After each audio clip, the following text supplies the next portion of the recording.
Yes, it is a Tuesday, a very cold Tuesday. Jumbo Africa. Welcome to the newsroom. I'm Elvis Preslin. I'm Kendall.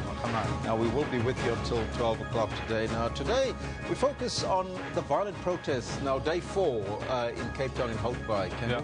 No, it's quite interesting how it's actually escalated, and it's actually now day 4. One would have thought that over the weekend would have gotten sorted out. But we're asking you, we want to find out from you, is the city of Cape Town failing the residents that live in informal settlements?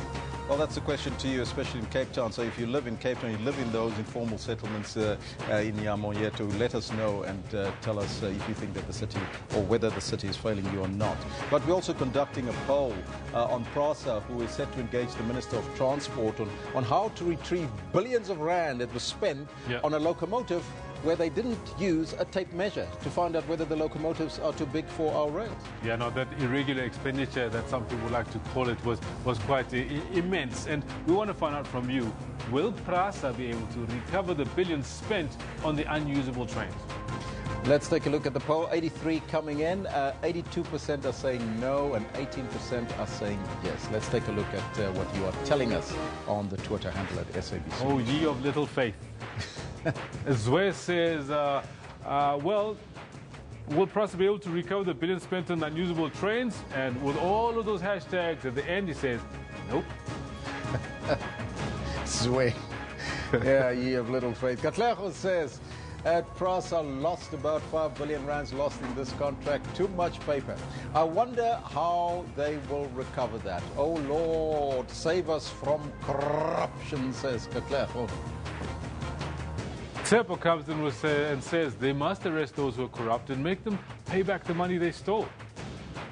Well, as you heard, the High Court, of course, declared that particular contract between Prasa and the rail provider, of course, illegal. So, to a farm. We want to know from you, can they recover that money? But we're also having a sports question today, Kimberley. It's been a long time coming.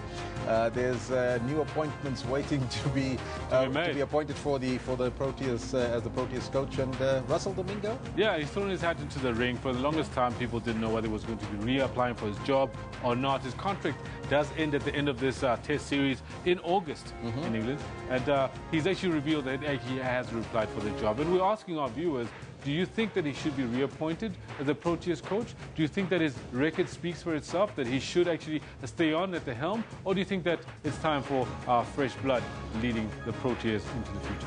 I'd like to find out from you whether or not he should put his dominoes on the table. So, with that said, let's take a look at your news headlines.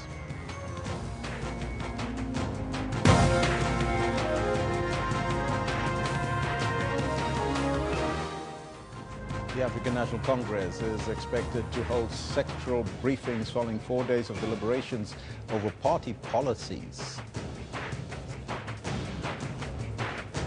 Outspoken ANC MP Dr. Makosi Koza wants a secret ballot in the motion of no confidence against President Jacob Zuma. And as you just heard there, the board of passenger rail agency Prasa says it will engage the Minister of Transport on how to recoup the 2.6 billion rand already paid to Swivambo Rail Leasing. Now, those are all your headlines, and before we get to the news, let's find out from Kendall Makamate what's happening in the sports room. Well, thank you very much. We touched a little bit on one of our top stories for the day. It's about cricket. It's about the leadership of our national cricket team. Well, this is one of our headlines for this morning. Good morning to you. This is what we've got planned for you for this bulletin. As Russell Domingo reveals that he's reapplied for the Proteas coaching job, we find out that Captain Faf du Plessis will miss the first test against England due to family commitments. And ahead of their Chan 2018 qualifier next week, Bafana will face Botswana in the COSAFA playoff match this evening. And two-time Wimbledon champion Rafael Nadal is showing the same menacing form that got him to dominate the clay court season.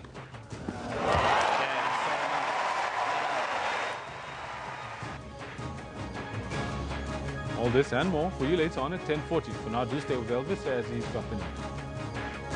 Thank you, Kendall. Top story this morning. It's day 5 of the ANC Policy Conference at the Nasrec Expo Centre south of Johannesburg. And no less than 7 commission briefings will be held today. The first salvo was fired by the head of ANC policy, Jeff Radebe, at the Progressive Business Forum breakfast this morning. Yesterday, President Jacob Zuma acknowledged the ruling party has a problem when it comes to implementing some of its policies. He was speaking to the media on the sidelines of the conference during a walkabout. On a tour on day 4 of the ANC policy conference, first a visit to the statues of struggle heroes, including those of former ANC presidents Oliver Tambo, Nelson Mandela, and PAC President Robert Sobukwe. His walkabout ended at the expo. It is directing me, I must turn left and right and look around. Look up and down. Yes. With delegates locked in debates over policy matters, Zuma remarked about the challenges of factionalism, divisions, and corruption confronting his party. This policy conference is, in a sense, looking for solutions to challenges that face us. And we are crafting them as we discuss and taking decisions that were not there before. For an example, what is that we can do to ensure that all our resolutions and policies and programs are implemented? There is a very strong focus on that one because we realize that on the implementation side, there are some hitches and we are trying to solve those matters. President Zuma also expressed his satisfaction with the quality of debates at this conference and the quality of the 3,500 delegates. This policy conference is going very well. And I think anyone will agree when we say the results are going to be wonderful and the recommendations, therefore, to the National Conference in December are going to take us very far forward because ANC branches are debating. Zuma says the ANC has been frank in dealing with issues of self-introspection. The president is expected to close the conference on Wednesday. Montlenyani Dipoko, SABC News, Nazareth, Johannesburg. Meanwhile, outspoken ANC MP Dr. Makosi Khoza says wants a secret ballot in the motion of no confidence against President Jacob Zuma. Now, she has written a letter and a request to the National Assembly Speaker, Baleka Mbete. Khoza has drawn the political line. In a social media post recently, she urged decisiveness. She also lashed out at using white monopoly capital as a catch-all explanation for anti-Zuma sentiment. She wants the ANC to tackle what she calls leadership in judiciousness. Khoza fears that the party's indecisiveness on Zuma only serves to boost the strength of opposition parties. There was a backlash following her comments. Death threats were issued, and the KZN ANC Youth League also accused her of self-adulation. Back in Parliament, all opposition parties have expressed support for a secret ballot. They have until next week Friday to motivate to the Speaker why the motion must be voted on in secret. The Speaker will then consider all of those submissions from political parties. She will also consider a wide range of factors as guided by the judgment of the Constitutional Court and ensure that a logical, rational decision is taken with regard to what must be the appropriate voting procedure. The motion of no confidence debate and vote will be held on the 8th of next month. The ANC and the President are opposed to a secret ballot. The ruling party will also instruct its MPs to oppose the motion. This will be President Zuma's 8th motion of no confidence. Ulelani Philip, SABC News, Parliament. Zimbabwean President Robert Mugabe has called for more innovative ways of funding African Union programs. He was speaking at the 29th Ordinary Session of the AU Assembly in Addis Ababa in Ethiopia, where he handed over a $1 million check to the Continental Body's foundation.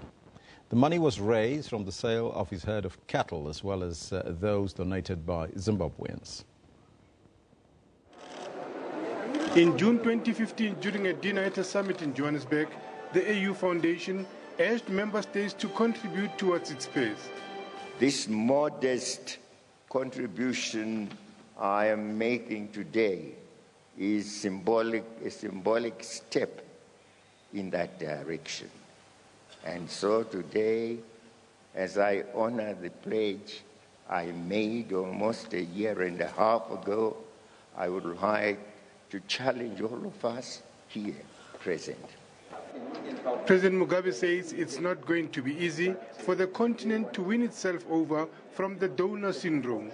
Together, let us build our continent brick by brick, stone by stone, until we achieve the African we want, as envisaged on our blueprint Agenda 2063.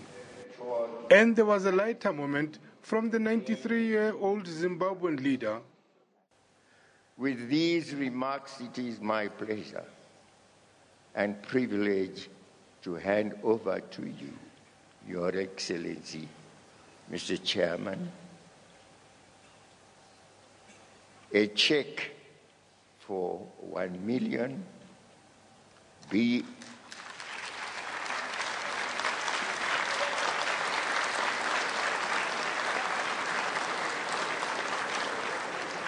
being the proceeds of the sale of over 300 cattle for the capacitation of the African Union Foundation. And rest assured, the cattle that were sold on auction were seen by us, and they admired them. They saw the cows that moved soprano with their lesser ones, moving alto and tenor, and the bulls naturally supplying the bass and the protection of the family. I thank you. Lehana Tuteti, SABC News, Addis Ababa, Ethiopia. Former Zimbabwean Deputy Prime Minister Arthur Mutambara has called on fellow Zimbabweans living abroad to begin learning and documenting their history. Mutambara was speaking at an event marking the official launch of his autobiography in northern Johannesburg on Tuesday.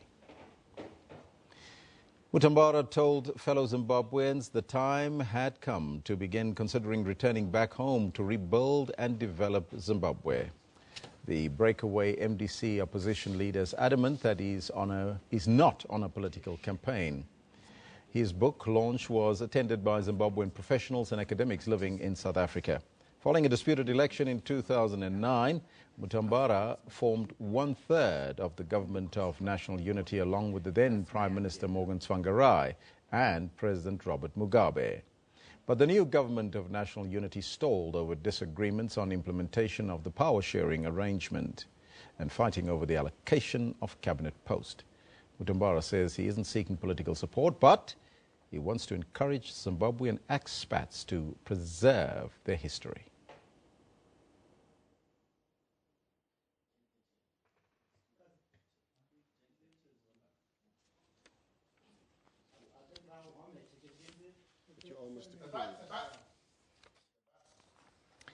Let's now go to Cape Town, where several roads in Hout Bay have been closed as a precautionary measure after days of violent protests in the streets.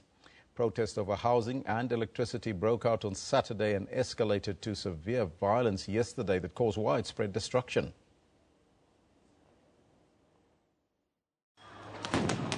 The small town of Hout Bay brought to a standstill. Rubber bullets and stones as residents clashed with police. Roads blockaded with logs, containers overturned, and private residences targeted. Residents are demanding that Mayor Patricia de Lille address them on the delay.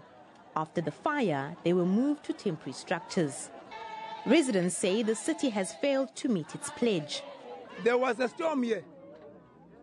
Our people were very desperate and destroyed by the storm. Now they've been obeying the law from City of Cape Town, but empty promises. Nontsika Mzimela is asthmatic. She says since she started living here in 1991, her living conditions have not improved. I want Patricia Dele to speak to us, not to speak to the leaders, and tell us what she's going to do with us. We're sick and tired of staying in the shack. Instead of addressing the people, Delil is said to have gone into a meeting with community leaders. In a statement, she said she was prevented from coming into the area. Nomaoto Solwandle, SABC News, Hout Bay. And of course, that's why we're asking you that question on your screen right now. Do you think that the city of Cape Town is failing the residents of informal settlements there in Cape Town? Let me take a look at what you have to say on the Facebook page as well as on the Twitter handle. Let us know what's on your mind. Let's take a look at the first one. Is there one coming through? No? Yes? No? There we go. This one from Lachasa says, we have promised service delivery.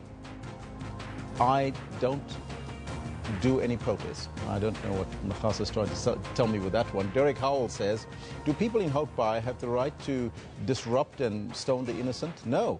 They decided on their own fate. Stop wanting everything for free, says Derek Howells. These are some of your comments coming in. It is day 4 of that protest in Cape Town. We'll keep you posted on the events there and let us know what's on your mind. What do you make of that? And is the city of Cape Town failing the residents, especially the residents in informal settlements living in the area there? Let me know what's on your mind. Meanwhile, the board of passenger rail agency Prasa says that it will engage the Minister of Transport on how to recover the 2.6 billion rand already spent and paid to Swivambo Rail Leasing. Now, this follows the High Court ruling in Johannesburg, which set aside the 2013 contract between Swivambo and Prasa for the provision of new locomotives.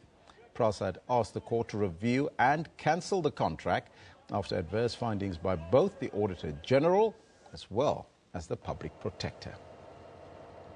So that's why we're asking you the question on the poll today. If we put it up there, we're asking you, will Prasa be able to recover the billions that were spent on these unusual, unusable trains? Impractical, I would say, for that matter. Nobody used a little thing, probably not even less than 100 rand, to measure the size of the train from top to bottom. And it cost Prasa billions of rand. So far, 132 votes in, 87% of you are saying yes, Prasa will be able to recover. Now, in fact, 87% are saying no. Prasa will not be able to recover these billions spent on these unusable trains. And 13% are saying yes. You can keep them coming. 23 hours left to vote. Let me know what's on your mind. We'll read your comments on that question as well a little later. Now, the Organization for Religious Education and Democracy, OGAD, says it is not a school's task to instruct pupils on how to be religious. Last week, you can recall, the High Court in Johannesburg ruled that schools cannot promote one religion. The case was brought by OGAD organization, arguing that there's religious bias in South African public schools. But Trade Union Solidarity, which represents the 6 schools the case was brought against, says that the Constitution allows public schools to identify with one religion and promote it. The court says it offends the Schools Act to promote only one religion. Now, to talk to us more about the High Court ruling, we are now joined by the Organization for Religious Education and Democracy, OGAD's Hans Peterson. A very good morning to you, sir, and welcome. Good morning, and thank you for inviting me. You must be very happy this morning. In fact, last week when the ruling came out. Indeed. It's obvious that the High Court is very busy nowadays in South Africa. And it's Do you feel vindicated, though?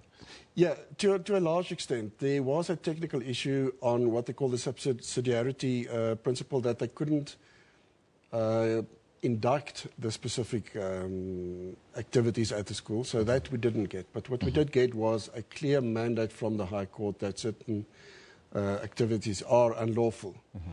Now, unfortunately, and I know many people would want the answers on that, and it's just too intricate a matter to discuss through the public spaces, through media, etc. So there's a little bit of confusion still out there, and hopefully in the next couple of weeks we'll start addressing those issues. First and foremost, tell us, why was there a reason for you to take this matter to court? Well, it's very clear that many schools in South Africa are biased towards a specific religion. And because most of our people are Christian, then that bias is mostly towards Christianity. We made it clear in all our statements that this isn't about a specific religion, but about schools not adhering to the Schools Act and the Constitution of the country. Now, the Constitution is very clear, and that's captured in the Schools Act, that the schools have to embrace our diversity. They have to represent the nation as it is. So it's not a question of, even if there's 100% Christian scholars at a school, that the school may then act as a Christian school. The school must be accepting to all religions. And we are perfectly in support of religions being in schools. It's just the way that it is being implemented that's our problem. So, Mr. Peterson, what you are saying to me is, if a school is in Orania and everybody speaks Afrikaans and they're all Christian, that they must still embrace all religions. Exactly. In the text at the moment, the textbooks, already we explain various things about religions, and that is part of the curriculum. But on top of that, if somebody would want to move there, they mustn't feel that they're facing this wall of separation between the culture that is represented there and his or her culture that is moving there. So schools must embrace. That is a directive from the Constitution. The question that we received was from a parent very worried that they're in an area where it's a Christian-based school. There's one Muslim child in that school. Yeah. What now for that particular school and the child? They have an excellent opportunity to have that school embrace the Islamic faith as well. It has to be represented. And as I said, it's an intricate matter, but no worries. I've written a book on the matter so people can find the information. There's a God in my school case. Yeah, and this is available from our website, ogod.org.za. And in there, I explain not only how to go about it, but the whole history, coming from 2008. The whole fight, the ideas, the concepts, the laws behind it, the people involved, the organizations. So hopefully this will help put the matter at ease. What do you think was the principle in public schools embracing just one religion? I think it's a hangover from our past. You know, we had Christian national education where politics and religion were intertwined, and your birth determined what you were supposed to become eventually. And those who were of different faiths had to sit on classroom steps or on the courtyard. And that is what's still happening. So it's having to break down the old mindset and incorporating what we are now. We have a constitution, and not everybody may be happy with the constitution, but that is your free choice whether you want to live in the country or move elsewhere. So within the constitution, within this country, we have to embrace diversity. What is your message now to schools that are still identifying with one religion, especially the schools that you took on, the 6th in Pretoria, for instance, and will that book assist? The book will most certainly assist because it explains the detail. But my message would simply be that, yes, we've come this far. The opposition now has this month to decide whether they wish to appeal or not. So we're not going to move any further for the next couple of weeks.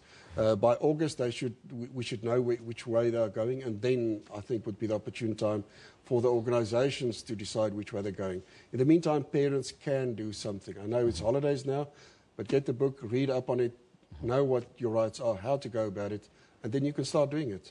So if parents sitting at home and don't know what to do right now, the book is a good thing to get. Where do they get the book? Where is it available? It's available on I wanted to publish this through the normal publishers, but they just take too long. So I was forced to do this through the OGOD page. So ogod.org.za.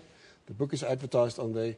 You can order it. It's in print, so it will be available within a few weeks. Mr. Peterson, thank you so much for your time and joining us. And once again, congratulations, although it's a bit premature because there's still the other issues to be resolved, right? But there is a constitution and we can't get past it. Okay, thank you so much. That was Hans Peterson talking to us about the High Court ruling that says public schools cannot identify with one religion. And of course, you saw his book. It's out right now. It's called There's a God in My School Case. It's out there. Let me just grab that book again there from Hans. There you have it. It's available right now. Get some clarity on all your questions around the issue of the court case. All right. Let's now move on to our picture of the day that comes from Zwakele Zwane. Now, he made his mark by being the profile, or the prolific striker, rather, that he was, helping Kaizer Chiefs clinch as many trophies on offer at that time. May soul rest in peace. Hambagatli Kosi for life will always remember you. There's that picture of the day. Our comment of the day comes from Mad Max. Anthony Slapaho. Slapaho, if you think you're having a bad day, at least you didn't crash your 150,000 K McLaren into a house and have it burst into flames. That's what he says after that McLaren burst into flames. Can you believe it? Well, in the courts today, let's come home. EFF leader Julius Malema is expected back in the Newcastle Magistrates Court in KwaZulu-Natal, facing a charge of incitement to commit crime. That is happening today. Now, he has been charged under the Riotous Assemblies Act of 1956, following a statement he made in Newcastle where he allegedly told his party supporters to occupy any vacant land. He indicated that if you see a beautiful land, you take it. Now, let's take a look at what's happening tomorrow here on the Newsroom. We will wrap up the African National Congress Policy Conference that's currently happening in Nasrec in the south of Johannesburg, and we'll bring you all the news from there. So you want to stay tuned right here on Channel 404. This is the Newsroom. We'll take a short break. We'll be right back after.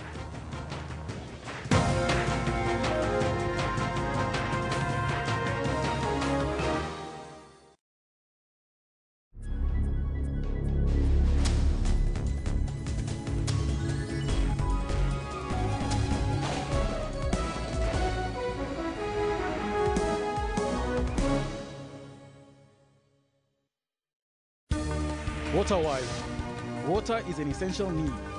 The scarcity of it could lead to loss of many lives, including livestock, plants, and much more. It requires us to use it sparingly and responsibly in times of need, failing which our taps and sanitation will not function. For more on water and weather issues, stay tuned to News Today, every Friday at 4:45 Central African Time. SABC News, making you water-wise. Africa is getting more and more digitized, and people have to navigate through an increasingly connected world. I did call my bay over here. At school, I use my Wi-Fi. On Network, we tell you about Africa's technology and social media landscape. Politicians already do use Twitter a lot. It's both Android and iOS compatible. A solar-charged box that includes everything, the computer, the projector. That's Network with Ms. Phumelele Zondi every Sunday at 9 p.m.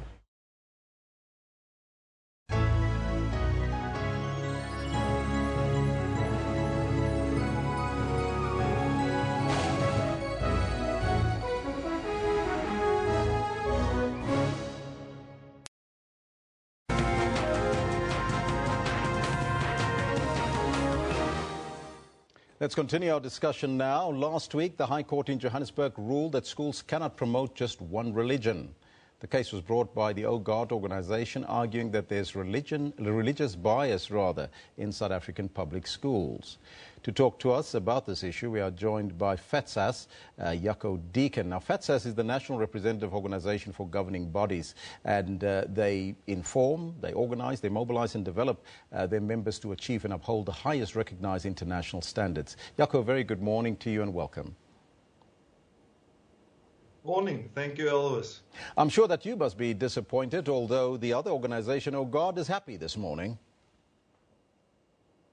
No, definitely not. I cannot really understand. The organization brought 77 applications or asked the court to rule on 77 matters and to interdict schools on 71 issues.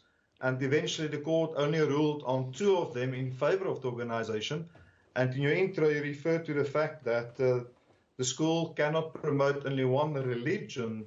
But if you read the ruling word by word, it states to promote or allow its staff to promote at the public school only one predominantly religion to the exclusion of others on the one side, and to hold out to promote the interest of any one religion in favor of others.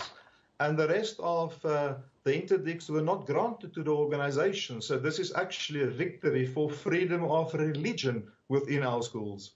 So you don't have a problem in principle with the ruling, is that what you're saying? No, we don't have, in principle, a problem with the ruling, as it's... Jaco, are you still there?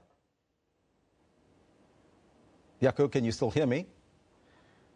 Well, It is via Skype, so it's a bit tricky. So we're going to see if we can get Jaco back in time to finish that discussion. But meanwhile, the African Christian Democratic Party says parents and governing bodies will now have a say about religious practices at school.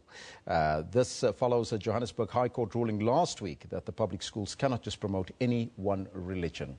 Joining us now in our parliamentary studios is Sherilyn Dudley, the ACDP's party spokesperson for education. A very good morning to you, ma'am, and welcome.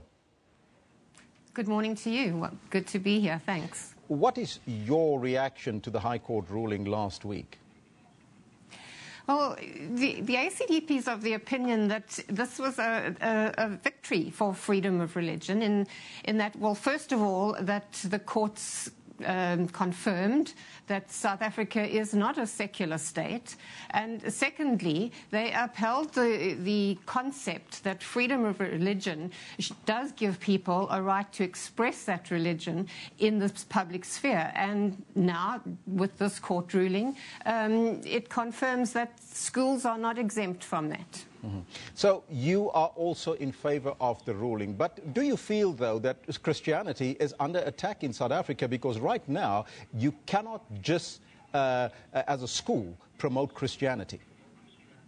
Well, Christianity is under attack globally. It has been from the beginning of time. And basically, we understand even in this situation, there was a conflict between the for freedom of religion people and those who are for freedom from religion. And, of course, there is a big difference there. And we can see the battle that is going on.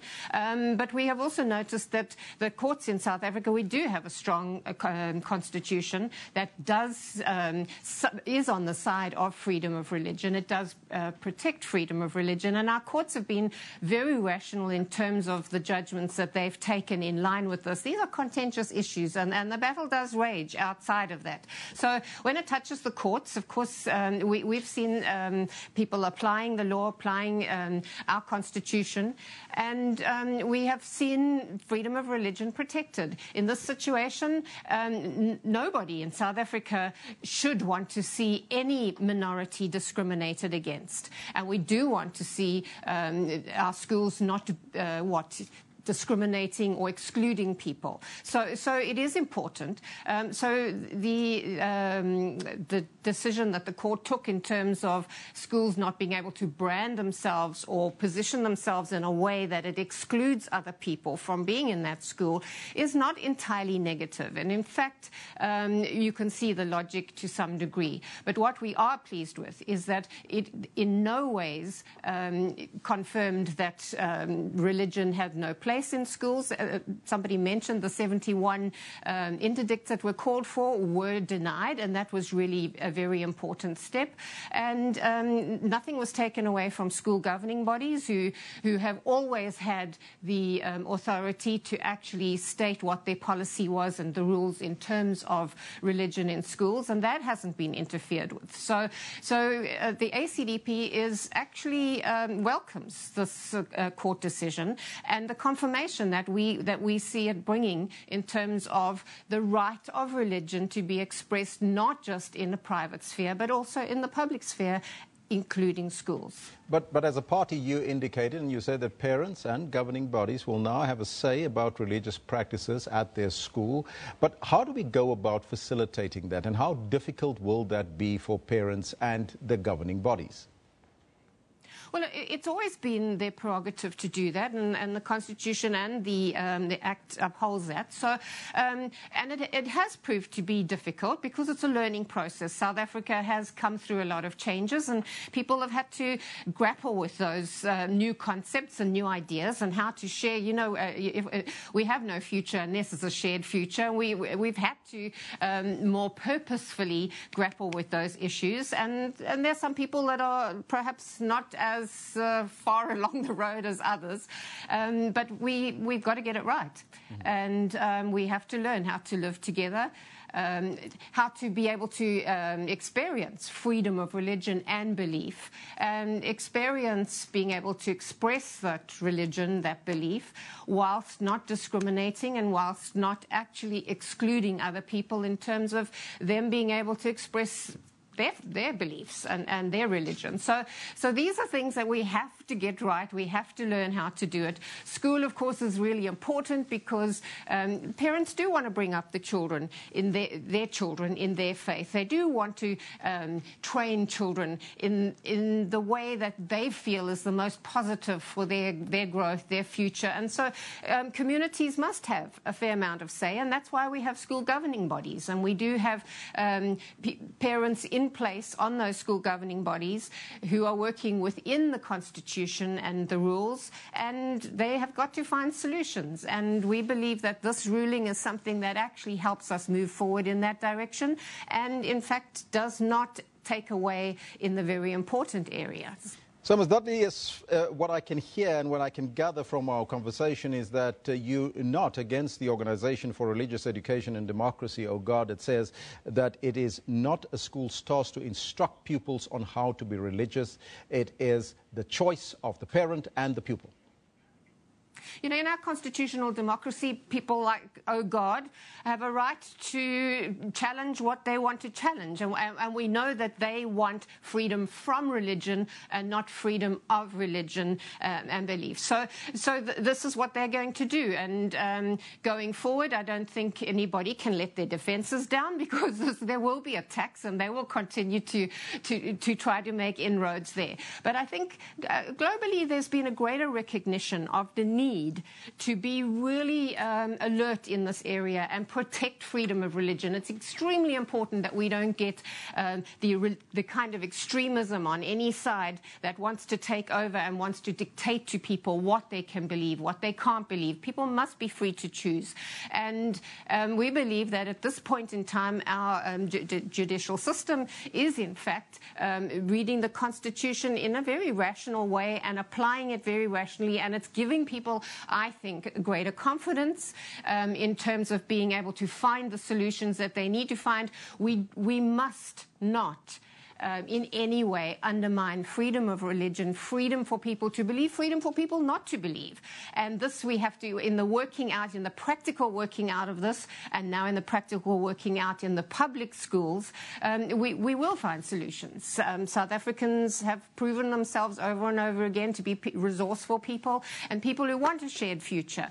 A shared future is important to us, and we will find solutions. What do you say to those like Trade Union Solidarity who says that the Constitution allows for public schools to identify with one religion and promote it, although they've lost the case? Well, you know, this will be fought by some people, and again, those people, it's their right to fight that. And there will be schools who want to identify. There will be areas and communities that are you know, whether it's Muslim, whether it's Christian, there will be schools that actually would like to fully identify and brand themselves in that way. But the court ruling does not take away any of those schools' freedoms in terms of facilitating access to people expressing their religion, their belief. All it does is actually ensures that people are not going to be, the minorities are not going to be feeling excluded, and that there's not going to be any discrimination. And of course, that's been in the policy all the time. So nothing really has changed. This is there. It's just come into the public sphere. People are now thinking about it more. We're having to apply our minds more. So yes, there'll be people who want more of this, less of that, and everybody's going to tangle. But I think the balance that has been set in this particular judgment is actually useful, helpful, and I do think that many schools will be able to move forward in a far more confident way, and without shutting down, without being afraid of freedom of religion and belief, and without having to shut down people's expression of that religion and belief. At the same time, with a greater consciousness that there are people who will choose not to believe or to believe something different, and those people must have access to the opportunities that they want. This is important. This is important in our country. We're a diverse people. I mean, even within the Christian faith, there's great diversity. So we have to learn how to work together so that we all have the future that we want. Thank you so much for your time and joining us, Sherilyn Dudley from the ACDP. Thank you. Thank you. She's the ACDP party's spokesperson for education. That was Sherilyn Dudley. Now, to continue this discussion, earlier we had him on Skype from FETSAS, Mr. Jaco Deacon. Mr. Deacon, once again, good morning to you. Let's just pick up where we left off. You said that you were surprised by the outcome of the ruling. Yes, we're satisfied with the ruling. I think it's a huge ruling in favour of religion in schools and religion in public space. Now, the court ruled there were 77 different things that the organisation asked the court, 6 declaratory orders, and then 71 interdicts against the religious practices at schools. And then the court eventually only ruled on 2 of those matters. So the organisation wasn't successful in a court application in interdicting the religious practices at school. Now, the 2 matters on which the court did rule was that the school cannot, in its ethos, promote only one religion to the exclusion of others, or promote the interest of one religion in favour of others. But they can still practice religion at school, provided that it's in line with the Constitution, Section 15, and that's in line with Section 7 of the South African Schools Act. Free and voluntary. Well, some of the headlines the morning after the court ruling says, teach, don't preach. But you are suggesting that schools should still be able to preach. Indeed, it's possible that the governing body can set rules for religious practices within the school. But then again, it must be voluntary. So it's not religion is not out of the school system. The court ruling made it clear that it shouldn't be part of the ethos. But there's still a huge responsibility on the governing body to provide guidelines and the rules within that specific school community and to take the circumstances into consideration, as well as the minority groups in the school. Don't you think it will broaden the scope for all religions to have a piece of sunshine in any school for that matter, especially where we have a majority Christian belief in this country? Well, if you just read the first section of the national policy on religion and education, the late Professor Karl Asmal said, the policy is neither negative nor hostile towards any religion, faith, and doesn't discriminate against anyone. Rather, it displays a profound respect to religious faith and affirms the importance of the study of religion and the religious observance. It's part and parcel of who we are. It's part of our DNA, and we should rather celebrate our religious and differences in society instead of simply banning it from school or after courts to interdict school communities to perform certain religious practices within schools. Now, I just want to read back to you what Solidarity has indicated, because I asked my previous guest the same question. They said that the Constitution allows public schools to identify with one religion and promote it. But with the court ruling now, that sort of declared that statement invalid. Yeah, that specific section on the ethos of the school. But the organisation also asked for 71 interdicts against religious practices. And the court rejected that part and didn't rule on it. So the religious practices can still continue in the school, provided that it is within the framework of the Constitution and obviously the Schools Act, Section 7, read in terms of this court ruling. So where does it leave governing bodies now? Well, the governing body every school should go back to the drawing board, go to your own policy on religion. A good governing body will review that policy from time to time. To the extent that the religious policy does not comply with the Constitution, the Schools Act, or the court ruling, the governing body must amend. The governing body must go back to your parent community, consult, get information, and make sure that the community are involved in this process, to make provision for the minorities as well, and if there's a majority, to set the rules on how religious observance or practices can be expressed within your school community. So do you think, though, that it's unfair if you have a majority Afrikaans community with a majority, 99% of that school being Christian, that you have one Muslim child and that you must cater for that child? No, I don't think it's unfair. There should be space for all religions, but the way in which you're going to practice it in a school is you'll create space. You cannot force anyone to take part in specific religious activities at schools, so create space. And what we did in a court case, and we assisted the 6 schools They were all our members. But we provided the corporate information of 10 other schools on how they deal with the diversity within their school communities. Christians, Muslims, Hindus, and other African religions as well. And I think schools are doing a splendid job all over the country, and that's what we try to indicate to the court, that we do celebrate diversity, and those schools who either struggle or don't comply will provide guidance and assistance to those school communities to comply with the Constitution, the Schools Act, and the schools ruling. Any action now from FETSAS after the ruling? Well, we're still busy to study the ruling in detail so that we can provide schools with guidance and assistance on the application and implications of this court ruling the moment the school starts in a new school term. So in that sense, we're glad that it's a school holiday to do the reading work and to prepare documents for our governing bodies. I thank you so much for your time, Mr. Dean. That was Yako Dean from FETSAS talking to us about the High Court ruling that says public schools cannot promote just one religion. There must be diversity.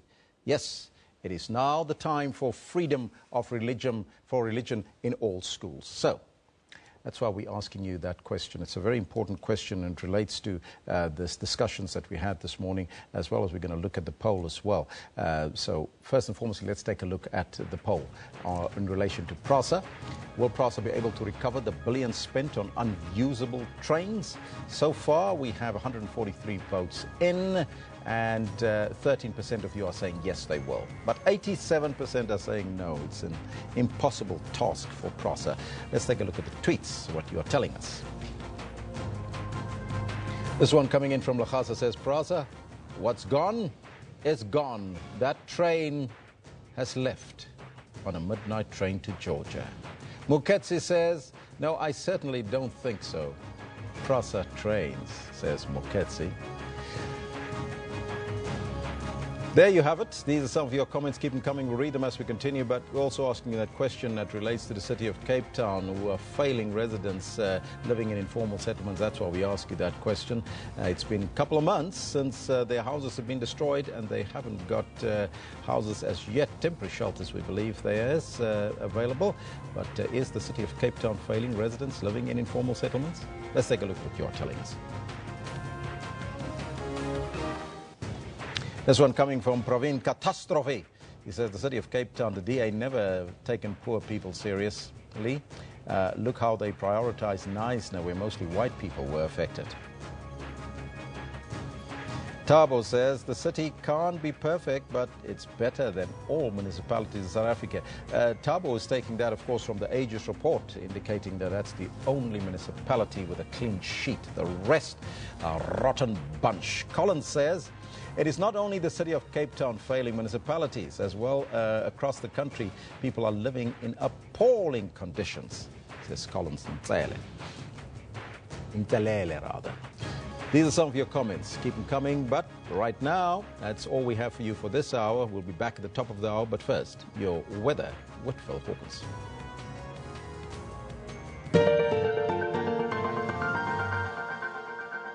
Yeah, thank you very much. Let's take a look at that weather. We start off in South Africa's eastern regions, where today, again, we're expecting the possibility of some isolated showers through both the high and the low veld. So passing storms are very possible in some areas. Other areas expecting only a little bit of a drizzle and some dense cloud cover. Now, high pressure systems are present in the area, and those, as we move from today into tomorrow, are just going to push that rainfall and that cloud cover away from South Africa. For tomorrow, we're really not expecting any rainfall in South Africa. Zim expects a little bit in the interior there of Zimbabwe, but the southern parts of Mozambique are really where we're seeing that rainfall originating from the Indian Ocean. Other than that, a dry day through most of the southern hemisphere of Africa here. And, of course, we take a look at some warmer conditions as well, which I know a lot of people are going to be very happy about. 19 degrees in Cape Town, not substantially warmer, but nevertheless it is beginning to warm up as a result of those highs. Springbok, should I say, 21 degrees. Dar, 18. Bloemfontein, at a 21-degree high as well. And then we start to get into the bit of rainy areas. Pretoria, 20 degrees Celsius, and lots of cloud covers forecast for that area as well. What you'll notice, though, is that where we are expecting a little bit more rainfall and more cloud cover, we're still seeing some warm conditions along that Indian Ocean coastline of Mozambique there. Temperatures range between 23 and 30 degrees through those three cities there. Into the interior, we're expecting slightly cooler conditions, mostly around the lower to mid-20s all the way throughout that region. And then towards the west coastline, again, lower 20s to mid-20s forecast for these areas. But we're seeing sunny skies in those areas as well. So it should feel just a little bit warmer than those represented temperatures there. Morone, 28 degrees, sunshine forecast again for today. And once again, it's the only one expecting sunshine. For the most part, Antananarivo, Port Louis and Victoria expect some cloud cover to come in. A lot of this cloud cover is going to be mid-level and lower-level cloud cover, and that will affect your day as it'll cast a shadow over those island regions there. Kigali, 27 degrees, warm conditions in Juba, 31 degrees Celsius, and isolated showers are forecast for these areas as well. Nairobi, Mombasa expecting some showers too, and those showers extend north towards Bangui, not as far south as Kinshasa. This is where it draws a line. It does not go further south, so a dry day forecast for Angola, for the rest of Central Africa, south of those regions there. Now, we do expect that rainfall to extend further north. Of course, this time of the year, we see that the low-pressure systems start to affect the regions a little bit further and further inland from West Africa into the western parts of Niger there as well. What it's also going to do is cause some slightly heavier rainfall in the far southern regions of Mali. Now, towards the east, well, we do see again rainfall along the highlands of Ethiopia there. And moving on into tomorrow, that sustains, although we can see that that area of a 60% chance of showers is substantially reduced, a much smaller area for tomorrow. And that's the forecast at the moment. It's just along that ridgeline there that we see those clouds forming and causing that heavier precipitation. Slightly heavier precipitation as we move through from Central African Republic towards the southern coastlines there of Nigeria, but also seeing a lot of rainfall around the far northern regions of Benin and moving on towards Mali at a diagonal angle. Now, taking a look at your temperatures, well, of course, it's very, very warm as again this time of year. 41 degrees Celsius in Cairo, so very hot conditions coming in there. Jerusalem peaks at 36 degrees, and the rest of the Middle East is going to remain sunny and very, very hot indeed. Even taking a look at Riyadh and Mecca, temperatures reaching into the mid to high 40s there. 40 degrees for Agadez, and moving back on towards the eastern parts of Africa, we continue to see some very, very hot temperatures, especially looking around the Marrakesh area. They're 36 degrees, Niamey at 37 degrees as well, and a 40-degree maximum for Agadez. Of course, these regions expecting some cloud cover, not quite as warm there. That's where we're going to leave your weather for now. Have yourself a wonderful afternoon.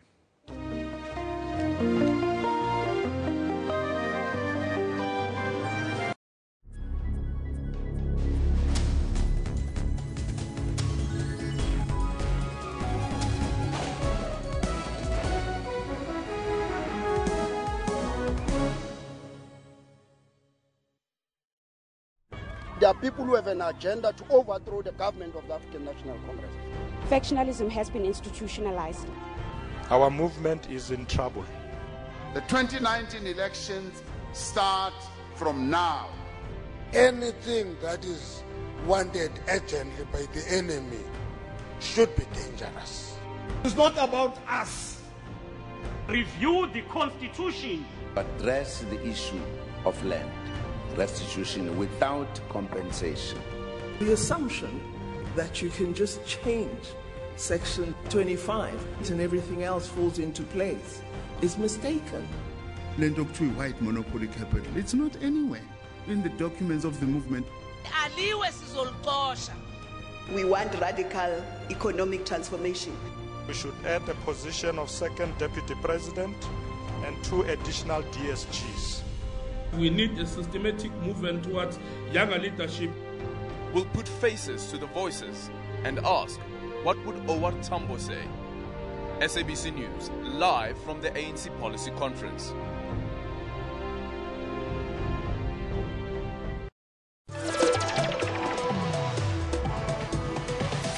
A top 5 rated horse racing event in the world, fashion is a highlight for those in attendance. All decked out in blue and white, the Lomorians Queen Plate is the premier event that kicked off everyone's social calendar. It was all part of my master plan to cast John Legend, but deprive him of his normal instrument and give that one to Ryan. The House of Truth is not just a name. It is a religion. It is a lifestyle. It is a conviction that drives us. What really excites me is how people have kept it very simple and also played with the theme, and how each person has interpreted it in their own way.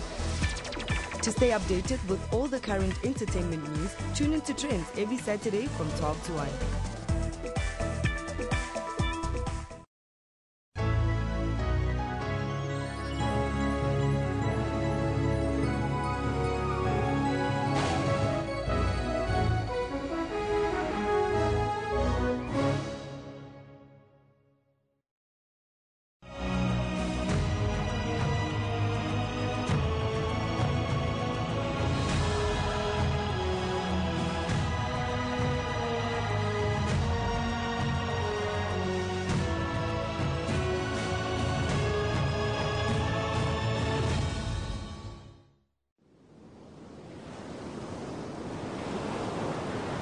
Exchanges between China and Africa date from the most ancient times.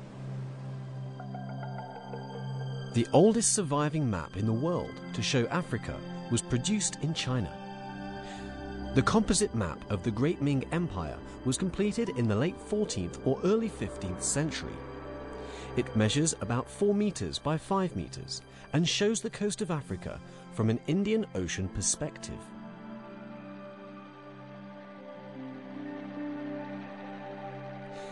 In 2002, Dr. Frene Ginwala, Speaker of the National Assembly of South Africa, commissioned a Chinese specialist to produce an exact copy of the composite map of the Great Ming Empire on the same scale as the original. Ginwala wanted it to hang in the auditorium of Parliament House in Cape Town. 16 years after the composite map of the Great Ming Empire is thought to have been drawn, a vast Chinese fleet sailed to Africa. It comprised 240 ships, carrying 27,000 men, under the command of the great navigator, Admiral Zheng He. In the course of the next 28 years, Admiral Zheng undertook 7 westward voyages. On 4 occasions, he landed on the east coast of Africa.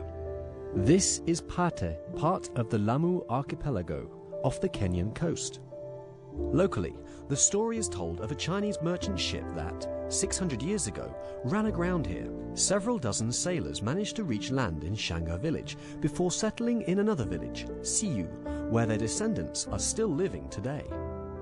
Our grandmother always used to tell us like history or legends that we are descendants of Chinese. Long time ago, Chinese came to Kenya via the Indian Ocean, and then their ship sailed. The ones who were rescued entered into the island and got intermarried with the local people. That's why we are there now. Sharif's mother has a typical Chinese family name, Xi. The family also own a collection of porcelain bowls and other Chinese objects. Although archaeologists have not been able to prove definitively that they and others on the island have Chinese ancestors, everyone here is convinced that the story of the sailors from Zheng He's fleet landing on Lamu is true. From the 18th to the 24th of April 1955, delegates from 29 countries attended the Asia-Africa Conference in Indonesia, which has become known as the Bandung Conference. These countries were represented at what was the first international conference attended exclusively by Asian and African countries. It was also the first ever meeting between Chinese and African state leaders. In April 2015, Chinese President Xi Jinping made a speech marking the 60th anniversary of the Bandung Conference. He referred to the 5 principles of peaceful coexistence established at the meeting. Based on these, he said, 10 further principles had been developed for handling interstate affairs, and these had played a key historic role in the development of international relations. He said that the spirit of the Bandung Conference retained its vitality in the present era and is very important in guiding China-Africa relations.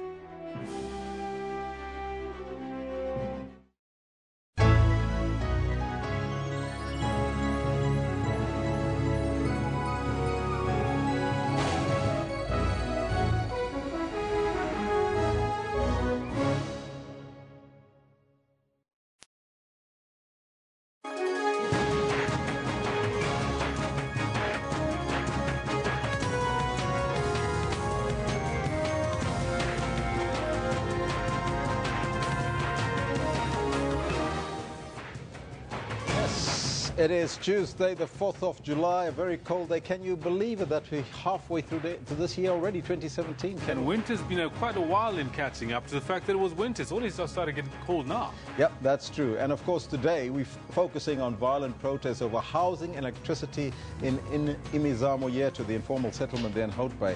And especially during this period, when it's cold, it always happens that there is problems with people and housing. Absolutely. When it's cold in winter is when people in informal settlements really feel the brunt of the reality of their lives. But we're asking you this question today around that very same thing.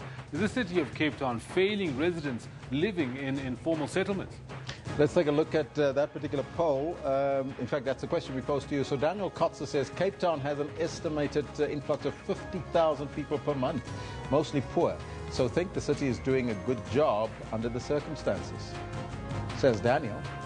Ukateko Mamsibaloyi says, yes, too much. Due to current situation, we're seeing strikes, lack of housing and lack of jobs. Those are some of your comments. Please keep them coming. We'll read them as we continue to the course of the show. But we're also conducting a poll on Prasa, who was set to engage the Minister of Transport on how to recover that 2.6 billion rand that was already paid to Swavambo Rail leasing for the provision of the new locomotives. Now, you remember that the locomotives were too big. Somebody didn't use a tape measure. Yeah, somebody didn't do their homework before they made the order. That purchase order needs to be rescinded and pushed back, and maybe we want to find out from you, what do you think? Will Prasa be able to recover the billions that have been spent on unusable trains? Well, so far, 152 votes in. 87% are saying no, we will not be able to recover that money. 13% are saying yes, they will. Well, Lechasa comes in and says, what's gone is gone. Well, that train, that ship has sailed, and that train has glided off into the midnight hour. Tsepo says they must arrest those who are corrupt and make them pay back the money that they stole. Well, there you have it. Those are some of your comments, but we're also asking a sporting question today, Kendall, on the cricket. Of course, we need a new Proteas coach. Yeah, well, CSA has decided that we'll be getting a new person, or we'll be getting a person who gets appointed to be the coach after the test series ends out in England in August. And we want to find out, since Russell Domingo has thrown his hat into the ring most recently, we want to find out from you, should Russell Domingo be reappointed as a Proteas coach? Let us know what's on your mind. Here's one or two tweets, and Usi Katlach was coming and said, no, let's get someone else. We've plenty of experienced coaches in South African cricket, same as in football. Let's utilize other people, please. Moketsi says, no, Russell has failed us as a country before, so he doesn't deserve to coach the Proteas. Those are your comments, but right now let's get into the business of news.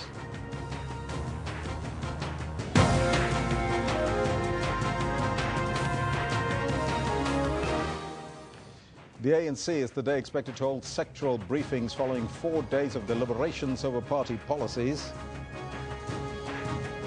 Outspoken ANC MP Dr. Makhosi Khoza wants a secret ballot in the motion of no confidence against the President Jacob Zuma. And the board of passenger rail agency Prasa says it will engage the Minister of Transport on how to recover the 2.6 billion rand it was already paid to Swavambo Rail leasing. Those are your headlines. Before we get to the news, let's find out from Kendall Makamate what's happening on the sports front. Well, Elvis, thank you very much. This is what we've got for you in the sports today. Good morning to you. As Russell Domingo reveals that he's reapplied for the Proteas coaching job, we find out that Captain Faf du Plessis will miss the first test against England due to family commitments. And ahead of their Chan 2018 qualifier next week, Bafana Bafana will face Botswana in the Kosafa Plate playoff match this evening. And two-time Wimbledon champion Rafael Nadal is showing the same menacing form that got him to dominate the clay court season.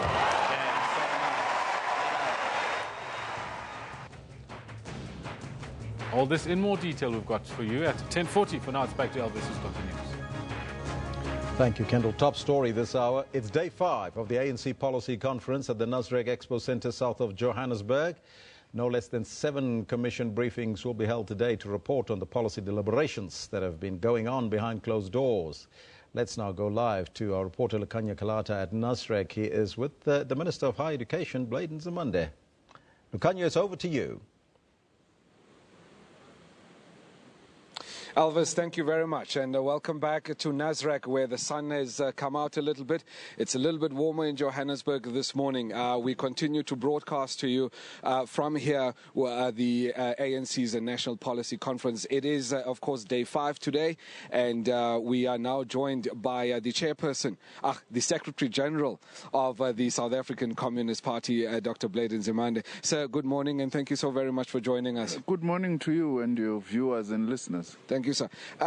Just very briefly, your take on the previous 5 days of the ANC's National Policy Conference.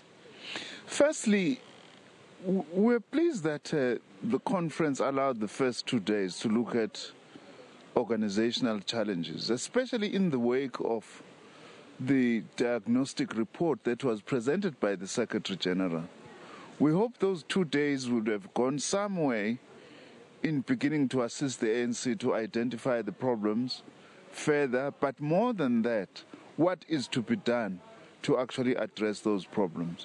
And of course now, over the last day and a bit, we've been looking at your sectoral policy issues, education, the economy, and so on. The debate, I would say that the discussions, they've been fairly robust. And we hope that we will have an outcome that will be able to take the ANC forward and, of course, the alliance forward. The policies, or before we talk on issues of policies, the first 2 days, according to the SACP, are you saddened that the veterans, in the end, never really pitched? We wish that we could have had an understanding. It's not so much around the veterans, but we wish there could have been a better understanding between the ANC and the veterans on how to deal with this question of a consultative conference or the first 2 days and so on.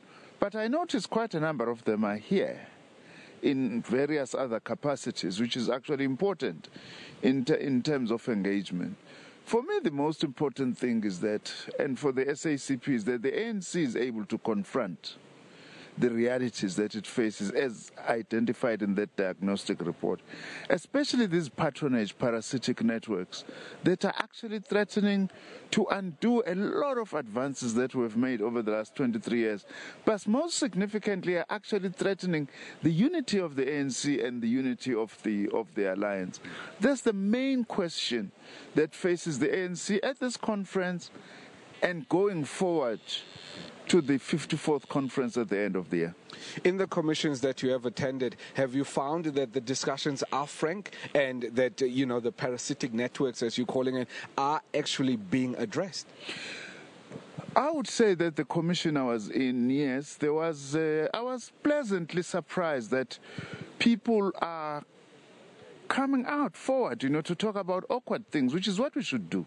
Like, for instance, the toxic role that is played by this Gupta family, People, I find more and more people were actually talking about that. It's not the only challenge that we face, but it's one of the most immediate threats to actually moving forward to achieve the things that we need to achieve as a movement and the things that we need to achieve as a country. What's the sentiment of the delegates around the issues of the Guptas? I mean, as you know, we're not allowed in, so, Well, I can't be the one. I have no authority to give the report back. I'm sure the spokesperson, Comrade Zizi, when he joins you, maybe will be in a better position to actually do that. But at least the discussions are frank. The discussions are frank in the commissions that I've been in, and I've been very pleased about that there's frank. Of course, there are different views on some matters, which is to be expected. It's not a problem. But the issues are actually being surfaced. And even some discomforts. For instance, some of the delegates raising issues about how we should have dealt with the issue of the veterans, and so on. So that's a progress, a step forward, because we need everything now for the ANC to try and correct it and unite itself. All right. Talking about the ANC correcting and uniting itself, it will largely center around the issues of policies. According to the SACP, are the key policies that the ANC must agree on to be able to take and move itself forward? Frankly, there is no major challenge about ANC policies. The problem is organizational paralysis at the moment, especially at leadership level that we are seeing.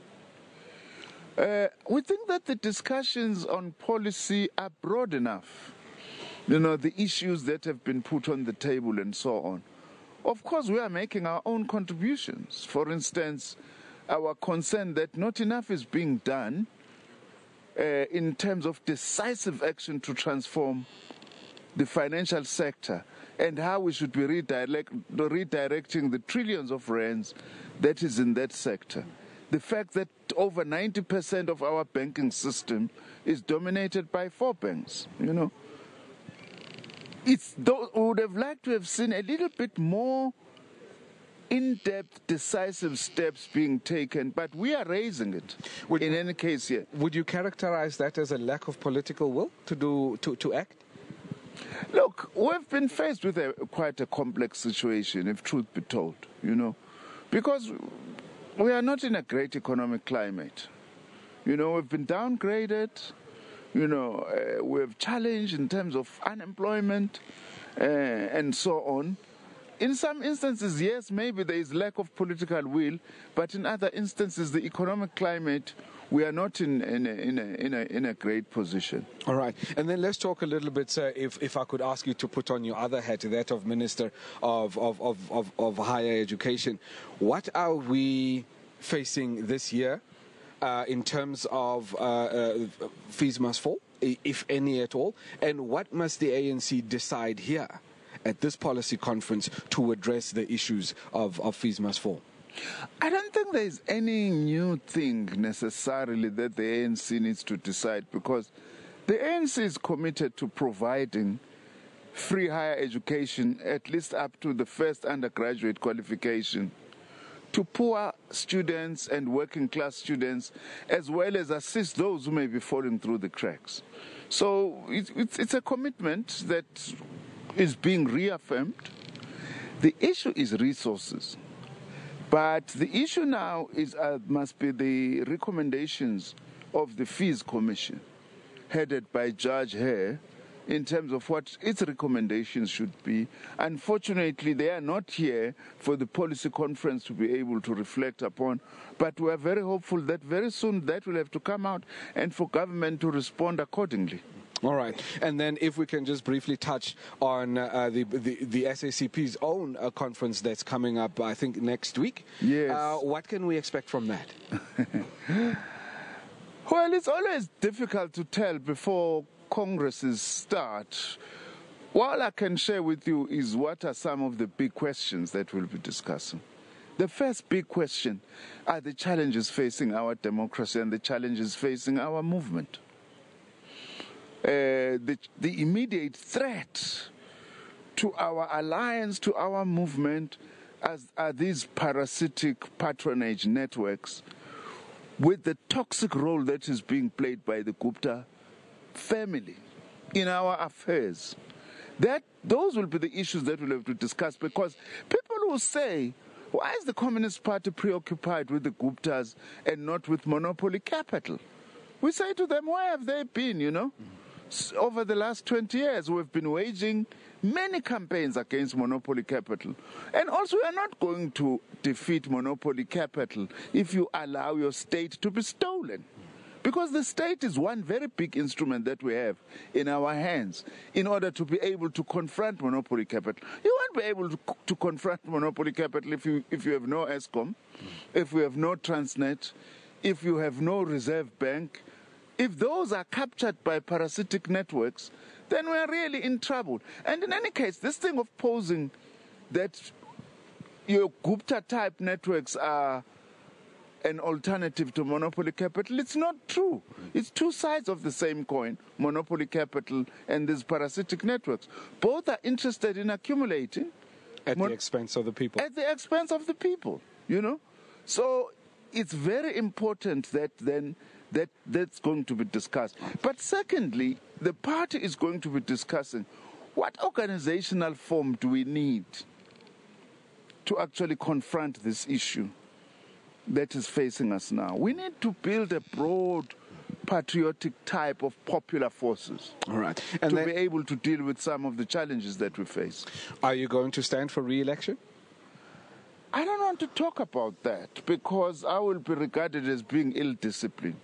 All I can say, which I'm going to be honest about, there is a discussion right now that's ongoing in the party, even on the sidelines of this policy conference, because there are two issues. There is one view which says maybe we need renewal of leadership, which I agree with, by the way, but it's not for me to decide that. And then there is another view which says, but it's a very complicated period. You know, you need to be watchful that you don't all of a sudden just change leadership and only to find that then the party is caught off guard given the challenges that are there. But I'm quite convinced that by the time Congress starts, we would have found some kind of... Personally, I feel that I've made my own contribution as the General Secretary. All right. And then just lastly, sir, before I let you go, I know you must go to your commission. The SACP, will the issue of the alliance be discussed and whether or not you will continue to support the ANC in the upcoming elections? We always discuss the alliance in our congresses, how to strengthen it, how to make it a better functioning alliance. The main issue this time around, which is also not entirely new, is that maybe we need to review not the necessity of the alliance, but its modus operandi, how it functions, so that it is able to move with the times. All right. Sir, thank you very much for joining us. We really do appreciate it. And thank you so much for taking the time to speak to us. Thank you. Thank you very much. That was the General Secretary of the South African Communist Party, Dr. Nzimande, speaking to us about giving us his take, at least, on the 5 days of the ANC's National Policy Conference, and also throwing it forward to the SACP's own conference that's coming up next week, basically saying that although he hasn't yet decided on the issue of whether or not he will stand to be re-elected, he does feel that he has made his own contribution as General Secretary. I'm now joined by the ANC spokesperson, Zizi Kodwa. Zizi, thank you very much for joining us, and good morning. Thank you very much. Your take on the 5 days, are you happy as the ANC so far? It has gone beyond our expectation. And I think our expectation has always been that, among others, we must emerge here much more stronger. When we came here, even if there were doubts about the ability of the ANC to self-correct, I think the past 4 days, 5 days, do give us an indication that indeed our desire to emerge here as a strong organization, that has been achieved already. What is important, though, is our ability post the conference, whether indeed we'll be able to live up to the expectation and desires of our people and their aspirations. How do you ensure that? How do you ensure that the decisions that are taken here, the spirit that's generated here is carried through, at least up until December, where a new leadership may be elected? What I think we appreciate most is the ability of delegates gathered here, that first and foremost, the ANC is not a property of the members of the ANC. We are here on behalf of people of South Africa. And I think that is important, so that whatever we do, it's not about whom do we prefer to be the leader of the ANC. Even the policies we develop and formulate, as I gather, going around the commissions, the spirit is to make sure that, among others, we resolve the contradictions in society, whether it's issues of class, issues of race, issues of gender. If the difficulty that our people are facing, our policies that we develop and formulate here, they must respond directly to those issues. So we need to make sure that, among others, we must have a monitoring entity, monitoring mechanism. There's an outcry generally that we have good policies, but implementation is bad. So we need to have a very strong monitoring as an ANC first and foremost, as well as government, to make sure that we put time frames in the implementation of our policies. I'm not sure if you were able to hear, but we just had the General Secretary of the SACP, Dr. Nzimande, and he was basically bemoaning the fact that there seems to be a lack of political will to implement what is decided on ANC policies. The issue is as you correctly point out, not the policy, but the implementation of it. What is also important is the capacity of the state in the implementation of the ANC policies. Because it's one thing to have very progressive policies, and yet you don't have the capacity of the state, including what is called developmental public service. Because it's important to have a public service that shares the very same ethos, values, the objectives of the policies of the ANC. So among other debates which are important here in the context of building organizational design and renewal is the capacity of the state. Do we have a state that is capacitated enough to implement the kind of policies we have? But also, before we go to the capacity of the state, earlier on during this weekend, we actually heard about the capacity of the ANC itself. What decisions or what's the conference thinking around capacitating the movement or the party itself? What was important about the first 2 days of the conference was that it will be meaningless for us to forge ahead to discuss immediate policies without discussing the state of the ANC. Because in the first instance, you need the ANC organizationally that is ready enough to implement those policies. The past 3 days were quite important because all stakeholders, including in the commissions, I think there was general agreement that the ANC, in its current state, there are certain things that needs to be done to correct that, to self-correct, having had so many challenges. And I think what is going to be emerging, which will be a report back this afternoon, is that the ANC, there's an appreciation that there are certain things that we must not do for the sake of the African National Congress if the ANC is to implement the very same policies that will be adopting in December. All right. Failing which, what are the consequences for the ANC should it not implement its very own policy? Failure is not an option. Failure cannot be an option emerging out of here because the ANC dare not fail the people of South Africa. We're here for the people of South Africa. We dare not fail them. They've bestowed their trust on us for the past 23 years. We have a trust bestowed upon us by people of South Africa that we must continue under construction to improve their lives. We have no option, but policies that must come here must address their immediate interests and aspirations. All right. Mr. Zizi Kodwa, thank you very much for joining us. That was Zizi Kodwa, the spokesperson of the ANC, talking to us about what's expected to come from this conference and also just the importance of the ANC doing its utmost not to fail the people of South Africa. For us, from us in Nasrec for the time being, it's over to you guys in studio, and we hope to talk to you a little bit later. Thank you, Lokanyo Kalata, coming to us live from Nasrec. Now, breaking news just in. It's on your screen now for a couple of minutes. Emergency services say that 14 people have died following a head-on collision between a minibus taxi and a truck on the R541 between Badplaas and Machado Dorp in Mpumalanga this morning. Spokesperson for Mpumalanga's Department of Community Safety, Security and Liaison, Joseph Mabuza, says traffic officers are still assessing the accident scene. Our SABC reporter Mweli Masilela is on the way to the accident scene, and we will bring you an update and more details a little bit later in the program, so you have to stay tuned. Now, here's something interesting. Recent fires in the Southern Cape have decimated the bee industry. 300 hives were destroyed, killing an estimated 1 million bees. Humanitarian organization Gift of the Givers has set 250,000 rand aside to assist the bee farmers in the region.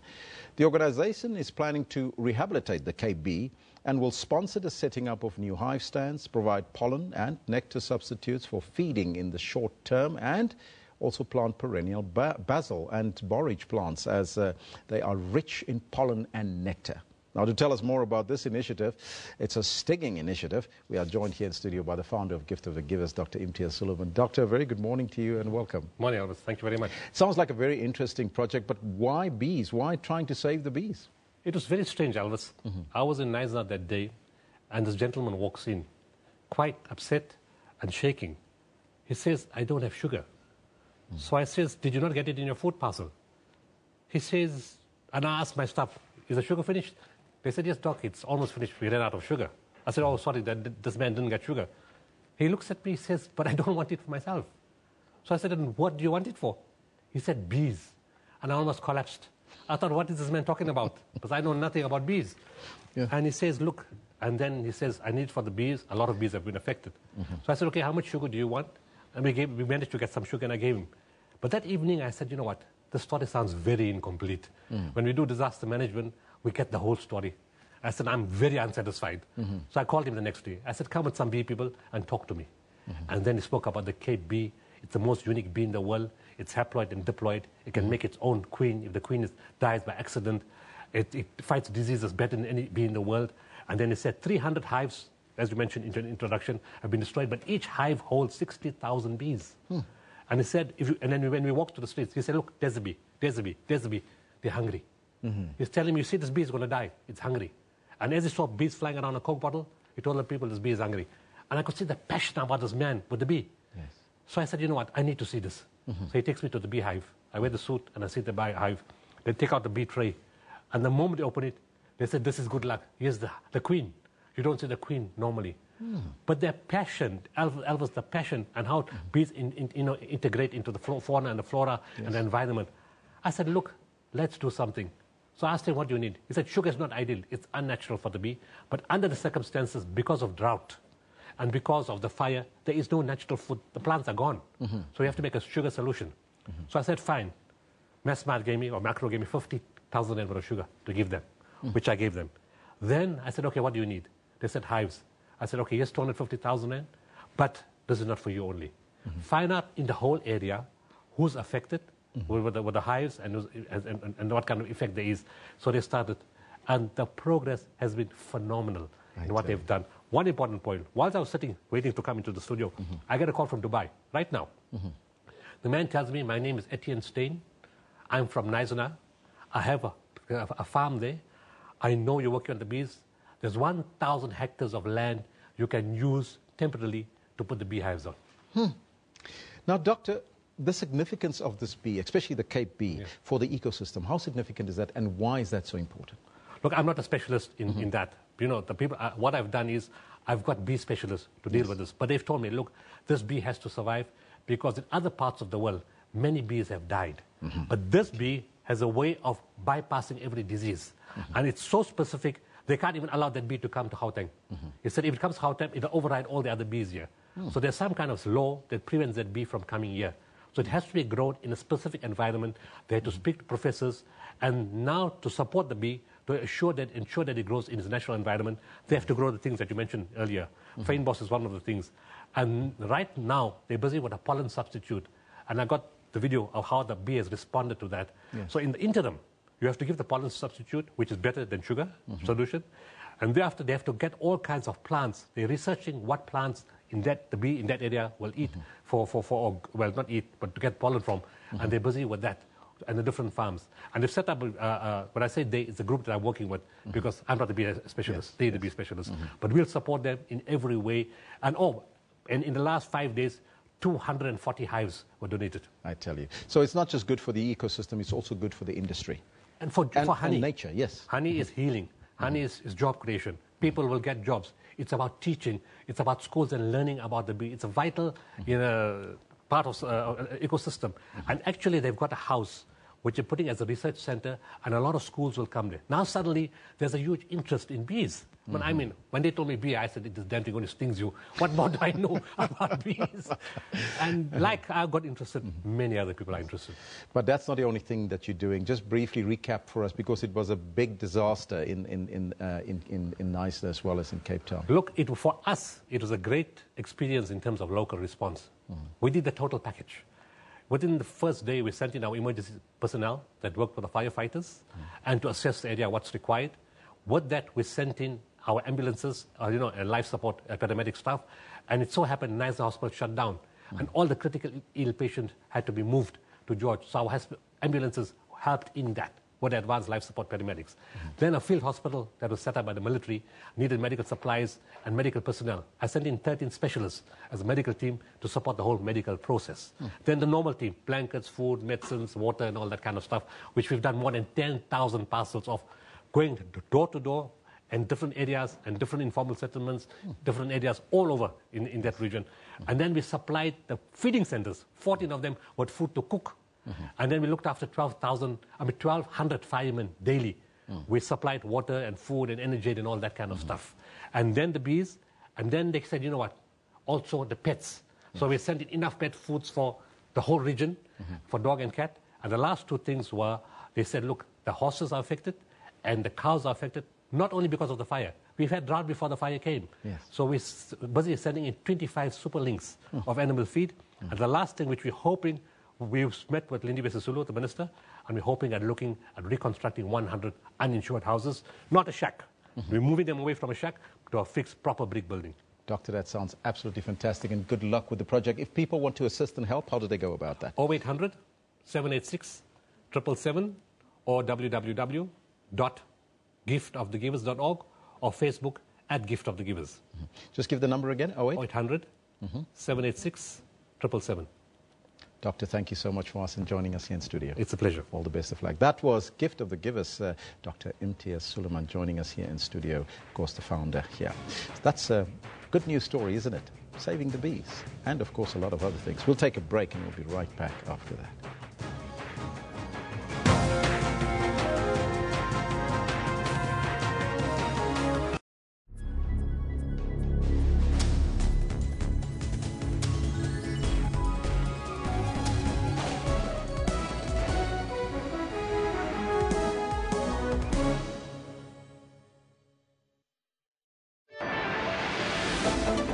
Do you support the calls made by Blade Nzimande and Solly Mapaila? It is not a call by Comrade Solly Mapaila and Comrade Blade Nzimande. It is the position of the party. Yes. And the position of the party, we support it unambiguously. Why? The theory of the revolution, in simple terms, was that revolutionary forces are going to take charge of the state. And having taken charge of the state, they are going to transform the state to eventually transform society. Join me in Port Said live every Monday to Thursday at 17:30. Africa is getting more and more digitized, and people have to navigate through an increasingly connected world. I did a call my bay over here. At school, I use my Wi-Fi. On Network, we tell you about Africa's technology and social media landscape. Politicians already do use Twitter a lot. It's both Android and iOS compatible. A solar-charged box that includes everything, the computer, the projector. That's Network with Ms. Phumelele Zondi every Sunday at 9 p.m.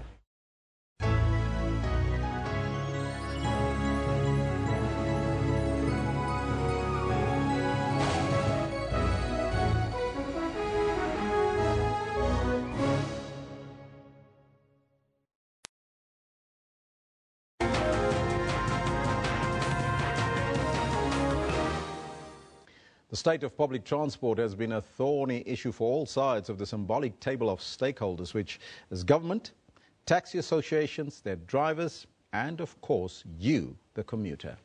Now each one feels that their interests are overlooked by other parties. The introduction of Uber taxi services appears to have taken this acrimonious relationship to another low, with Uber taxi drivers, commuters and law enforcement agencies seen as antagonists by the meter taxi drivers.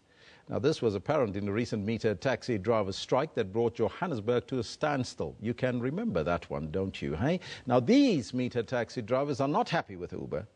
They allege that Uber is robbing them of their sole source of income. There were disturbing reports of Uber taxi drivers being attacked along with their customers. Are meter taxi drivers justified in their fight against Uber?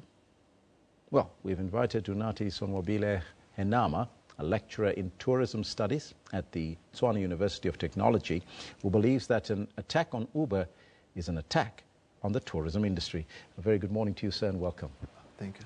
Attack on Uber is an attack on the industry. First, explain the sentiment to us. South Africa's economy is driven primarily through tourism. Year on year, we have 13% economic growth from tourism. So with the arrival of an international tourist, they are quite used to operating Uber in their own countries. So when they arrive in the country, they will just click on Uber and use the platform. So therefore, if these, remember in South Africa, for every 12 tourists, one permanent job is created.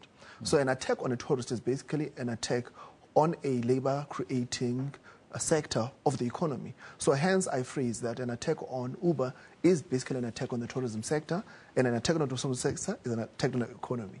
Now, a meter taxi driver would argue the same, because they say, why would you then use an Uber when we are here long in the industry and we provide the same service? We must understand that Uber has created a new market. Because today, people who want to take their kids to school are pulling resources and saying, let's organize Uber to take our kids to school. It has actually assisted cities in reducing traffic congestion, because people are saying, instead of me taking my own car, let me take an Uber. So it has actually created a whole new market.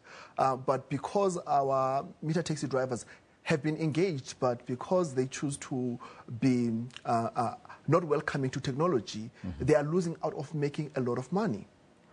So there's always this contention with the meter taxi drivers that they say that Uber is taking their jobs, number one, and of course they are diluting the market by charging cheaper. Do you think that they are not basically playing ball? Well, I'm of the understanding that competition is only feared by the weak. You know, let me just give you a classical example. There is a meter taxi company called Zebra Taxi. Zebra Taxi is owned by Transactional Capital. Zebra Taxis came to the market with the intention that they would compete with Uber. But a month later, they came to the realization that let them allow the Zebra taxi drivers to download Uber so that they can use Uber to earn additional income when they're not busy. Now, that is a company that is progressive because it understands that what is the most important thing to a driver is to make money. Now, the meter taxi drivers have been engaged to say that, download the app. Nobody's stopping you. And make more money. You know, but they choose not to follow the app. And now they are engaged now in acts of terrorism, because I regard their acts as local terrorism, trying to beat up people, of which is not right. So what then is the solution? Because we have the meter taxis. In fact, by the way, we spoke to them a couple of weeks ago and they indicated that they also got their own app shortly that's going to be there. I don't know what the app will do. But what do they need to do as meter taxis to be relevant in this new milieu? To be relevant is that they must embrace technology. And they must also understand that the customer is also changing. When Uber came, it was a game changer because it gave customers a great supply and demand, meeting it perfectly, cheaper prices, great customer service, because Uber is based on great customer service for the driver and also for the passenger.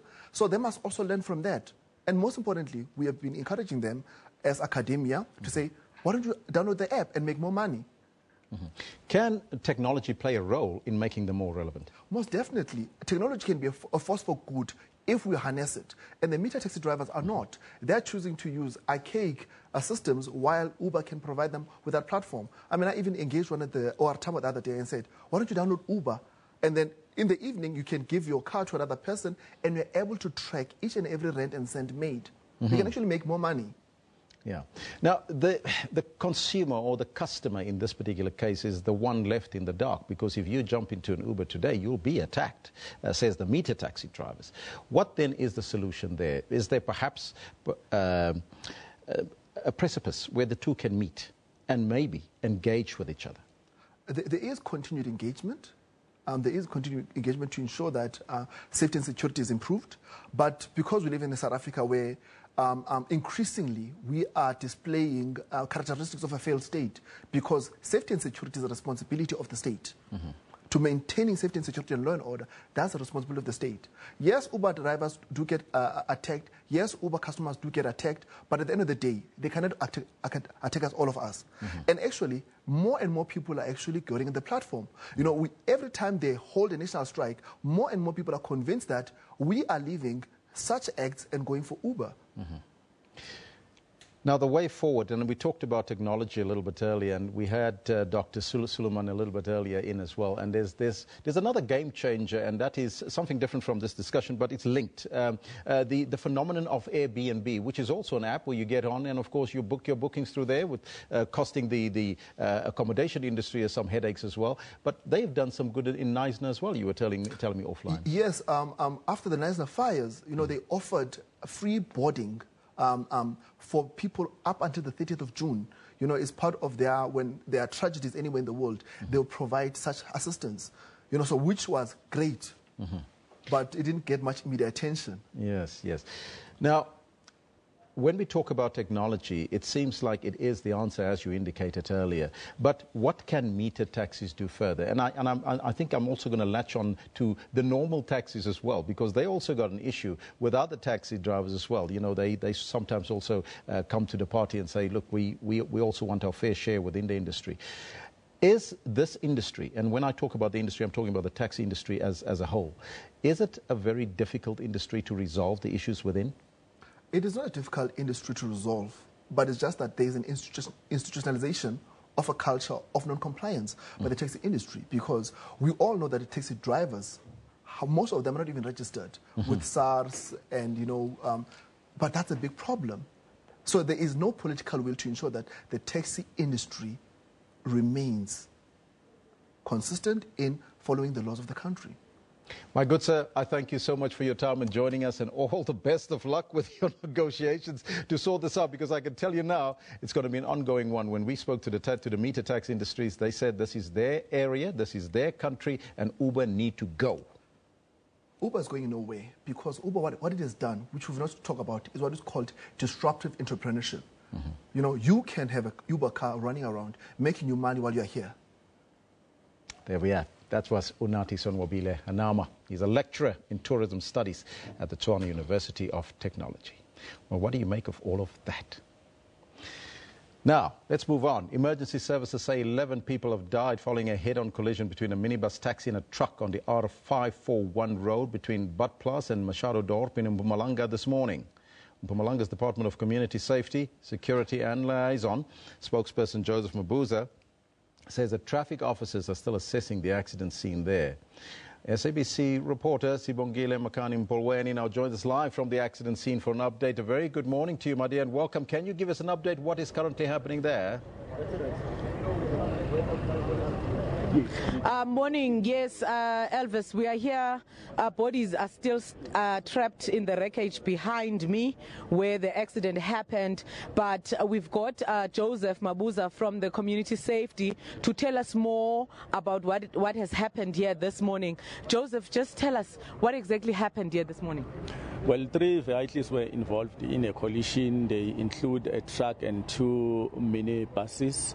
Apparently, the minibuses were following each other, going to drop people at the local mine, and they collided with the oncoming truck. And we're talking about 14 people who have been killed, and 16 have been transported to various hospitals. Okay, what is holding up now? We understand that the bodies are still there inside the wreckage. What is holding up the process? Well, we were waiting for some of the members of the accident reconstruction team. They've arrived. They are doing the accident now and taking photos, doing measurements, and after that then we'll clear the scene. What happened to the drivers of the truck and the 2 minibus taxis? The drivers of the truck is alive. He was taken to hospital, and the 2 drivers of the minibuses were also among those who were killed. Okay, that was Joseph Mabuza from the department. As you can see, there, just behind there, that's where the truck is and the 2 minibus taxis. I'm afraid we cannot go any closer because of the bodies are still lying down there and some are still trapped in the wreckage. Sibongile, thank you so much for that update. That's the breaking news story that we promised you a little bit earlier. Our reporter Sibongile Makani-Mpolweni giving us the latest there, also from the spokesperson. We'll take a short break and we'll be right back after that.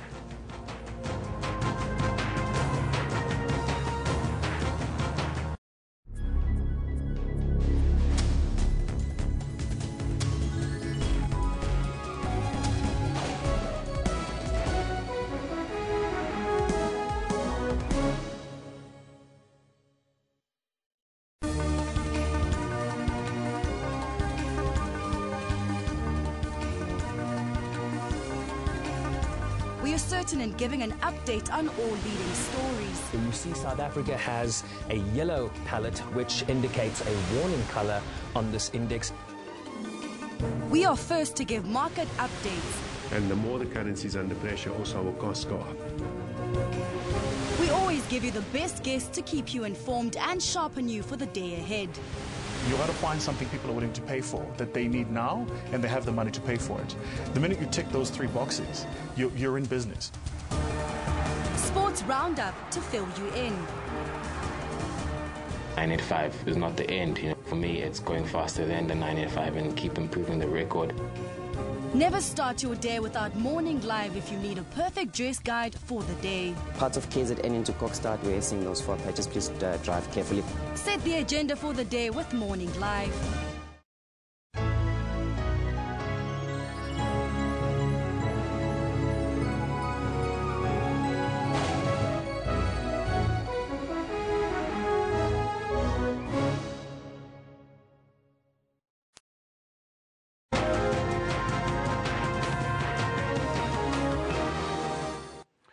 Well, the greatest tennis show on earth has started, and Wimbledon champion Andy Murray opened 2017 centre court in style on Monday, flying into the second round with a 6-1, 6-4, 6-2 victory over lucky loser Alexander Bublik.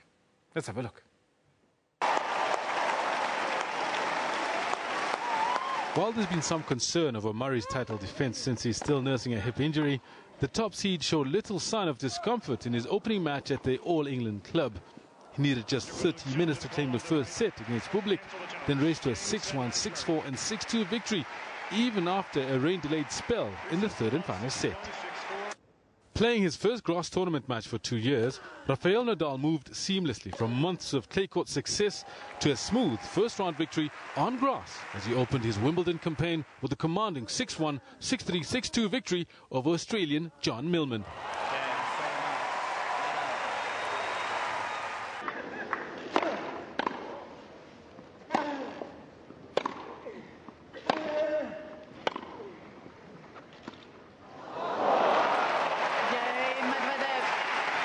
And in the upset of the round, three-time Grand Slam champion Stan Wawrinka crashed out, suffering a shock defeat to debutant 21-year-old world number 49 Daniil Medvedev. In the women's draw, 5-time Wimbledon champion Venus Williams booked a second-round spot with a 7-6, 6-4 win over Belgium's Elise Mertens. World number 54 Mertens was aggressive during the opening set, but failed to control the mounting tally of unforced errors in the second, losing to the 37-year-old American in 1 hour and 39 minutes on court 1. A smiling Petra Kvitova also skipped into the second round of Wimbledon, the twice champion beating Johanna Larsson 6-3, 6-4 on centre court. Playing only her third event of the year after recovering from a knife attack in December, the Czech 11th seed used her swinging serve to great effect on the main show court, signing off with a heavy ace. Staying with tennis, Tennis South Africa has revealed that Growth Point Properties is partnering the association to rebuild the sport from scratch in the country. The initial 2-year sponsorship will focus mainly on grassroots tennis, with 3 key areas: transformation and development, as well as elite junior tournaments and club tennis. After being named Tennis South Africa CEO towards the end of last year, Richard Claver stressed the need for financial sustainability at TSA. He maintained it will enable the organization to carry out its plan to grow the sport in the country. Therefore, Claver described the new partnership as a groundbreaking sponsorship with the potential to reinvent the future of tennis in South Africa. Growth Point are also sponsoring a new national development squad, and this national development squad is very much aimed at talented young black kids that we've identified and scouted, and we're really giving them the chance to grow and develop in a high-performance environment. In terms of the second leg of what they're sponsoring, a junior tennis, they're going to be becoming the naming rights sponsor of our junior national championships. As club tennis is concerned, TSA and Growth Point are expected to launch a new national club championship this year. It's going to be a double team competition format for both men and women. It's going to consist of 14 regional events because we have 14 tennis regions, and then it'll culminate in a national final in which the 14 regional winners and 2 development all-star teams will compete to be crowned national champions. As part of this sponsorship and as part of this new event, we've actually set aside over 200,000 Rand worth in prize money for the competition. This is the 5th sponsorship that Tennis South Africa has managed to secure since the beginning of this year. Joseph Mohali, SABC News. Now, as Russell Domingo revealed that he's reapplied for the Proteas coaching job, we also found out that Captain Faf du Plessis will be missing that first test against England due to family commitments. Now, du Plessis returned home for the birth of his first child, but will be unable to return to England in time for the opening match of the 4-match series.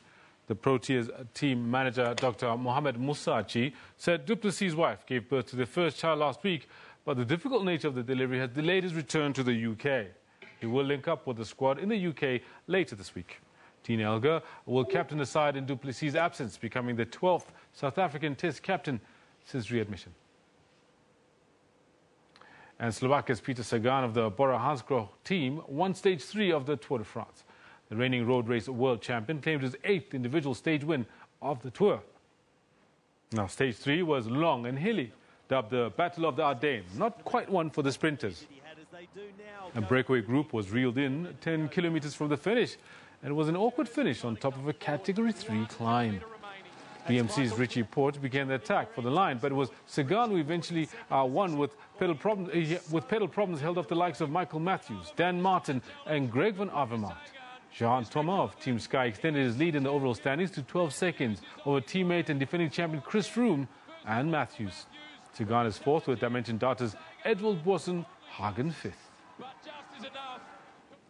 Now, the University of the Free State has confirmed that it has been notified by the World Anti-Doping Agency, or WADA, that the accreditation status of the university's doping control laboratory has been revoked. This revocation does not include the analysis of blood samples for the athlete's biological passport. The laboratory was re-accredited for this task only in August last year and will continue to perform the tasks. And that's where we're going to leave it for now. We'll be back at the top of the hour with more news and more analysis. But for now, we'll leave you with a quick look at the weather forecast.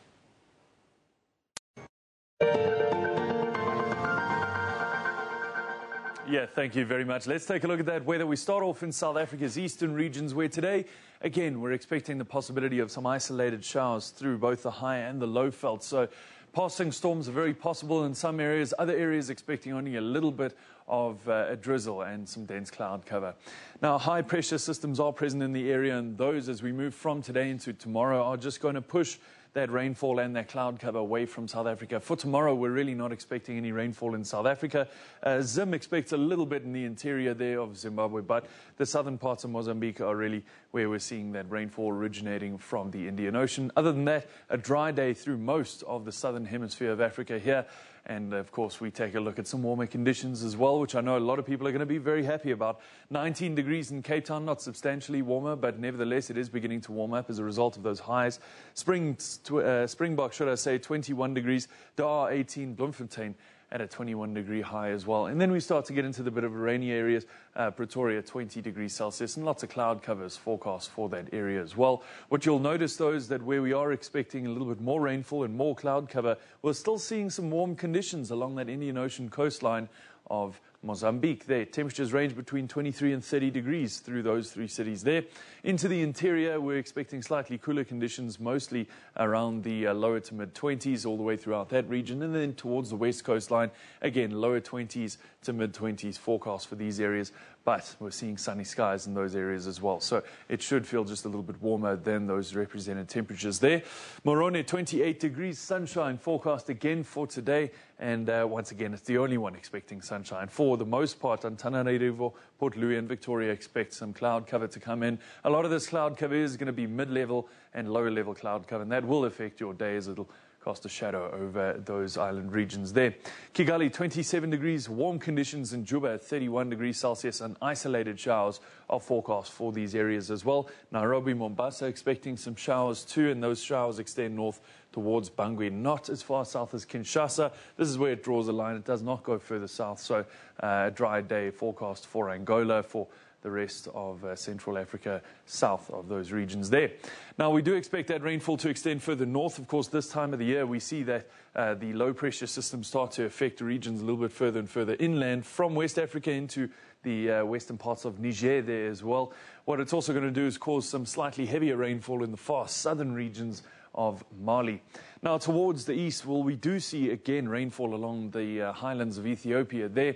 And moving on into tomorrow, that sustains, although we can see that that area of a 60% chance of showers is substantially reduced, a much smaller area for tomorrow. And that's the forecast at the moment. It's just along that ridge line there that we see those clouds forming and causing that heavier precipitation. Slightly heavier precipitation as we move through from Central African Republic towards the southern coastlines there of Nigeria, but also seeing a lot of rainfall around the far northern regions of Benin and moving on towards Mali at a diagonal angle. Now, taking a look at your temperatures, well, of course, it's very, very warm as again this time of year. 41 degrees Celsius in Cairo, so very hot conditions coming in there. Jerusalem peaks at 36 degrees, and the rest of the Middle East is going to remain sunny and very, very hot indeed. Even taking a look at Riyadh and Mecca, temperatures reaching into the mid to high 40s there. 40 degrees for Agadez, and moving back on towards the eastern parts of Africa, we continue to see some very, very hot temperatures, especially looking around the Marrakesh area. They're 36 degrees, Niamey at 37 degrees as well, and a 40-degree maximum for Agadez. Of course, these regions expecting some cloud cover, not quite as warm there. That's where we're going to leave your weather for now. Have yourself a wonderful afternoon.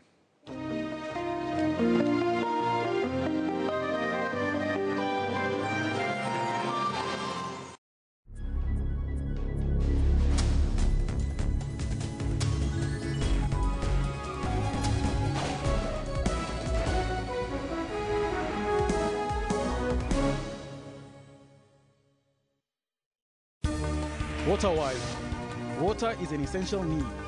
The scarcity of it could lead to loss of many lives, including livestock, plants, and much more. It requires us to use it sparingly and responsibly in times of need, failing which our taps and sanitation will not function.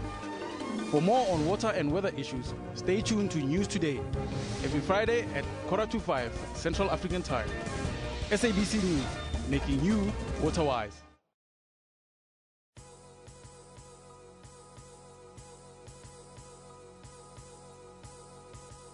We're shooting a campaign. We're telling genuine stories from real people that have been affected by the SABC. It's also interesting to get the backstory in terms of their dreams to be on screen and eventually getting the pleasure to do that. And understanding that they're communicating on a platform that speaks to millions of people. It speaks to how the SABC can fulfill its mandate. The SABC represents the opportunity for so many young South Africans, for old South Africans, to be able to look at the world that they may not experience any other way. People should continue to pay their TV license because it allows the SABC to bring quality programming. The TV license is really part of the lifeblood of the channel and the corporation. When you're listening to your favorite jams, you're listening to your favorite radio DJ, you must know that you made it possible by paying your TV license. It's such a holistic process that goes into TV licenses. It's not only one part where we say South Africans have to pay for TV licenses. You pay a TV license because you get so much value out of it, and that's the content that you get every single day on the SABC platforms.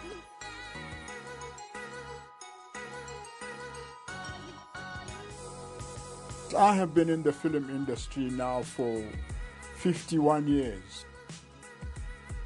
I am quite satisfied with the evolution of television now, that you have got a lot of actors and you have got a lot of crew members.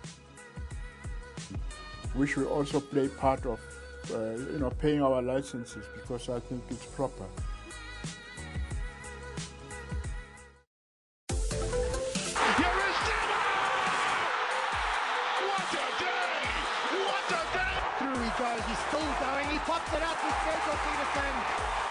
Easy as that. What a response it is from the Cheetahs. Brilliant score. Imran Tahir produced a superb performance with the ball. The Proteas leg spinner put his side in the driving seat, scalping 3 wickets for just 18 runs. Gifton Gope is flying toward third, and he is there with a triple, his first in the big leagues. It is a Ferrari front row lockout, unless Hamilton can get on pole, and he can't. Ferrari, for the first time since France in 2008, have locked out the front row. For all your sports news, keep it locked to Sports Live every Saturday and Sunday from 20:30.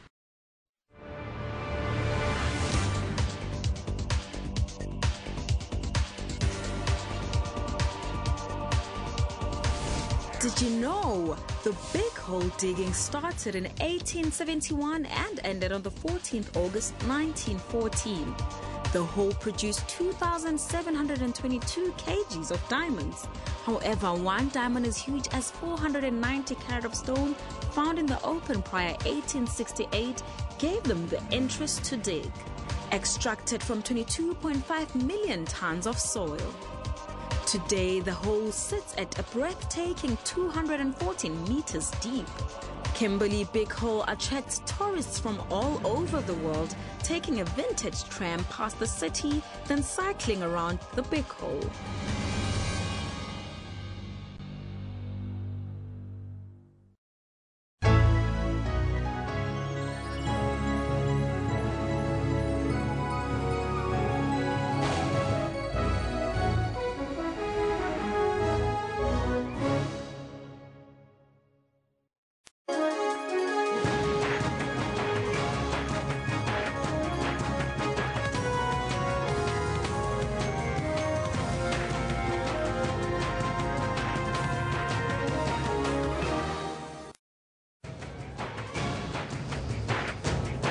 Tuesday, the 4th of July, yes, it is, of course, the final hour here on the newsroom. Jumbo Africa. I'm Elvis Presslin. And I'm Kendall Makhamat. We'll be with you until 12 o'clock. It's another hour from now.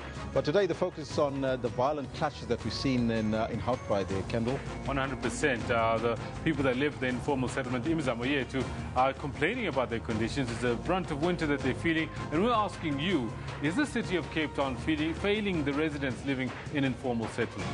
Let's take a look at what you're telling us this morning. This one coming from Ditiro. He says the city of Cape Town are so considerable is just ANC trying to make a meal out of it in desperation to win the vote, says Ditiro. Dipansu says the city of Cape Town has always been failing the poor. Their focus has always been the rich. And this one from Tabila says the citizens are protesting in order to be provided with basic services which were promised to them. Now it's time to deliver. These are some of your comments. Please keep them coming. But you can also join us on the poll. Of course, the poll, we're conducting a poll in Prasa. We're set to engage the Minister of Transport on how to recover that 2.6 billion rand that's already paid to Swivambo Rail Leasing for the provision of new locomotives. But there was the problem, of course, you know, that the trains were too big for the rails. Somebody didn't do the homework before they signed the purchase order. Well, we've got a poll that we want you to take part in. We want to know, do you think that Prasa will be able to recover the billions spent on unusable trains? 87%. That figure hasn't changed, Kendall. 174 votes in as yet, and 13% are saying yes. And I'm sure it's the 13% probably having the contract. Yeah, but I mean, this obviously speaks the fact that 87% of our respondents are saying no, they don't think it will be recovered. It speaks to some other issues that really need to be looked into. That's right. So you are tweeting us on the question as well. And Dipansu comes in on this one as well and says, why were they bought in the first place? It's like buying a big, it's like buying bigger underwear size, knowing your size is smaller. Well, no comment on that one. Freddie Whitewood says, it's already in a hidden overseas account, if you ask me. All that money. Yeah. Yes, and Sepo says they must arrest those who are corrupt and make them pay back the money they stole. It all boils down to simplicity. Measure the size of the locomotive before you buy it. But we're also having a sports question today. 100%. We all know what's coming forward over the next few days. It's the first test at Lord's for the Proteas. And we want to find out from you. Russell Domingo's just thrown his hat into the ring, saying, you know, he wants to be considered to be the new coach again. Yes. To be, I think, his fourth reappointment if he gets this one. And we want to find out from you at home. Do you think that Russell Domingo should be reappointed as Proteas coach? Let's take a look at what you are telling us. Are you telling us anything? Yes? Luisi says no. We've had a lot of coaches who won silverware with other countries, e.g. Gary Kirsten and recently Mickey Arthur. Rather them. This one from Vuyo says, we need a black coach now, please. All right, there we Yes, come. Jeffrey Toyana's name has been bandied about quite a bit. Yes. Yes, and no, he's been pretty good. He's been very good. He's nurtured the likes of Quinton de Kock, Rabada, and the list is actually quite endless. So he's not a shoo-in, but is a strong candidate. Nazim Grootboom says, I think it's time we let him go and find another coach. Hashtag Russell Domingo, Proteas, SABC. Well, let us know what's on your mind and put your dominoes on the table so we can see who you think should be the new coach. But right now, let's get down to business and take a look at your news headlines.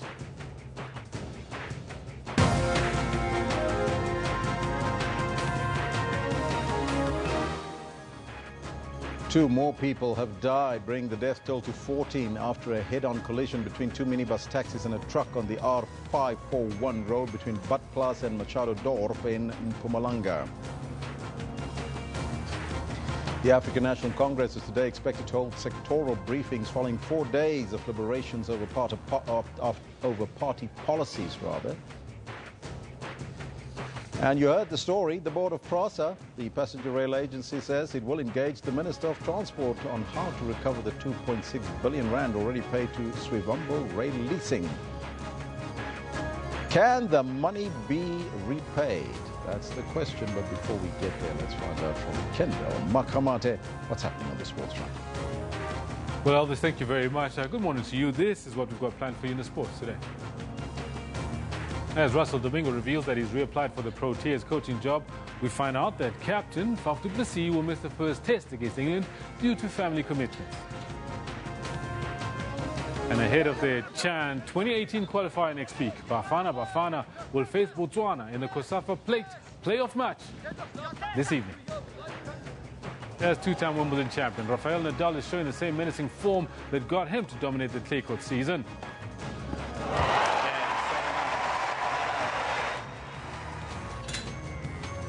All this in more detail at 11:35. Do stay with Elvis as he's got the news.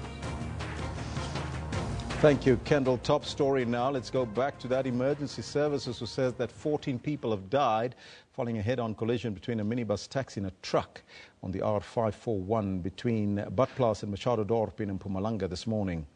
Mpumalanga's Department of Community Safety, Security and Liaison spokesperson, Joseph Mabuza, says that traffic officers are still assessing the accident scene.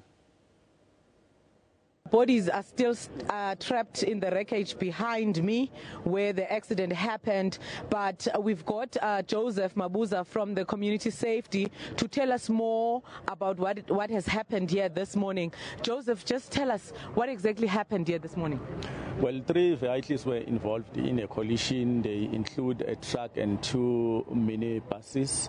Apparently, the minibuses were following each other, going to drop people at the local mine, and they collided with the oncoming truck. And we're talking about 14 people who have been killed, and 16 have been transported to various hospitals.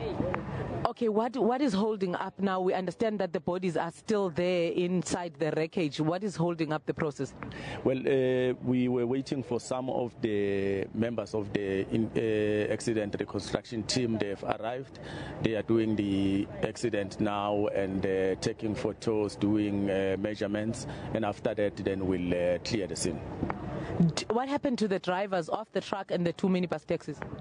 The drivers of the truck is alive. He was taken to hospital, and the 2 drivers of the minibuses were also among those who were killed.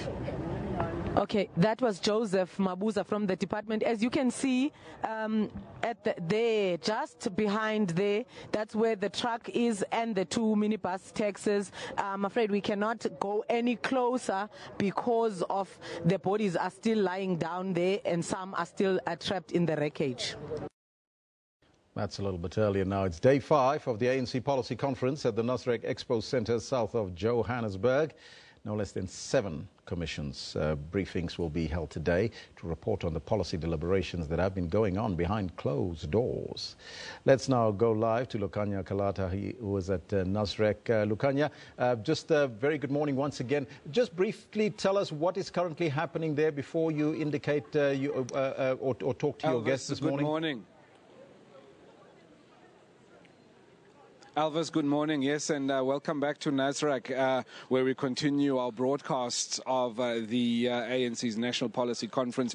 As you know, a little bit earlier on, we had conversations with Zizi Kodwa, the ANC spokesperson, as well as the Secretary General of the SACP, Dr. Blade Nzimande. And while we were talking to them, they kept on telling us, hey, man, we're missing our commissions. We're missing our commissions. So what has since happened is that everybody, all the delegates are are back in their commissions. I think this is a crunch time for them because, as you pointed out, in just a few hours we'll start receiving those reports from those commissions, and just obviously they will detail to us what the discussions are that have been taking place here in Nasrec for the past 5 days or so.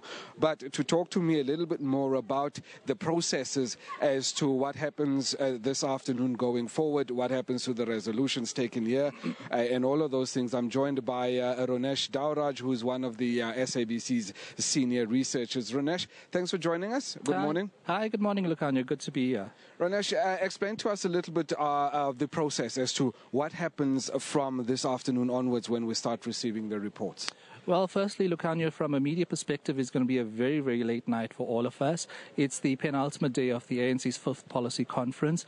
What happens today is we'll be seeing a lot of commissions reporting back, lots of media briefings.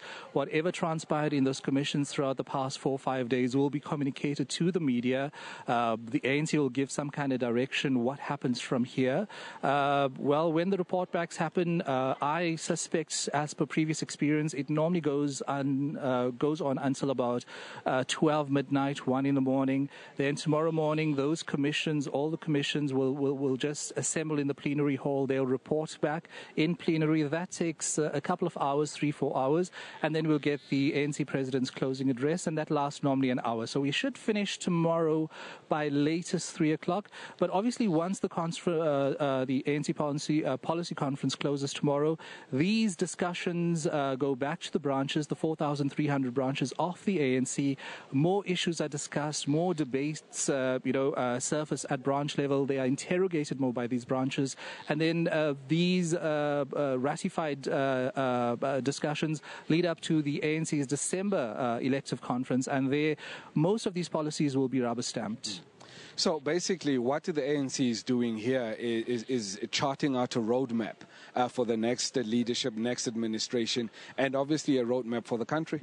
No, absolutely. And, no one's mentioning this very pertinent point that whatever policies are being thrashed out here at this policy conference, which will lead up to the elective conference, those policies, a majority of them, will actually feature in the ANC's 2019 election manifesto. So like you rightly said, it will affect the new administration coming in post-December 2017. But I think the long-term vision here, what the ANC is going to do is these policies that are being discussed here, taken forward to the branches, from the branches to the December elective conference, will, feature very prominently in ANC's election manifesto of the 2019 general elections. And likelihood is that after the manifesto, should the ANC then win 2019 elections, some of these policies will become government policies. Absolutely, yeah.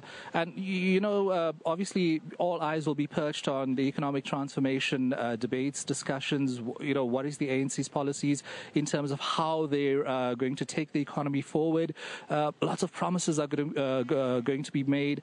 Obviously a very thorny issue which other political parties are actually, will certainly be campaigning on is the land issue.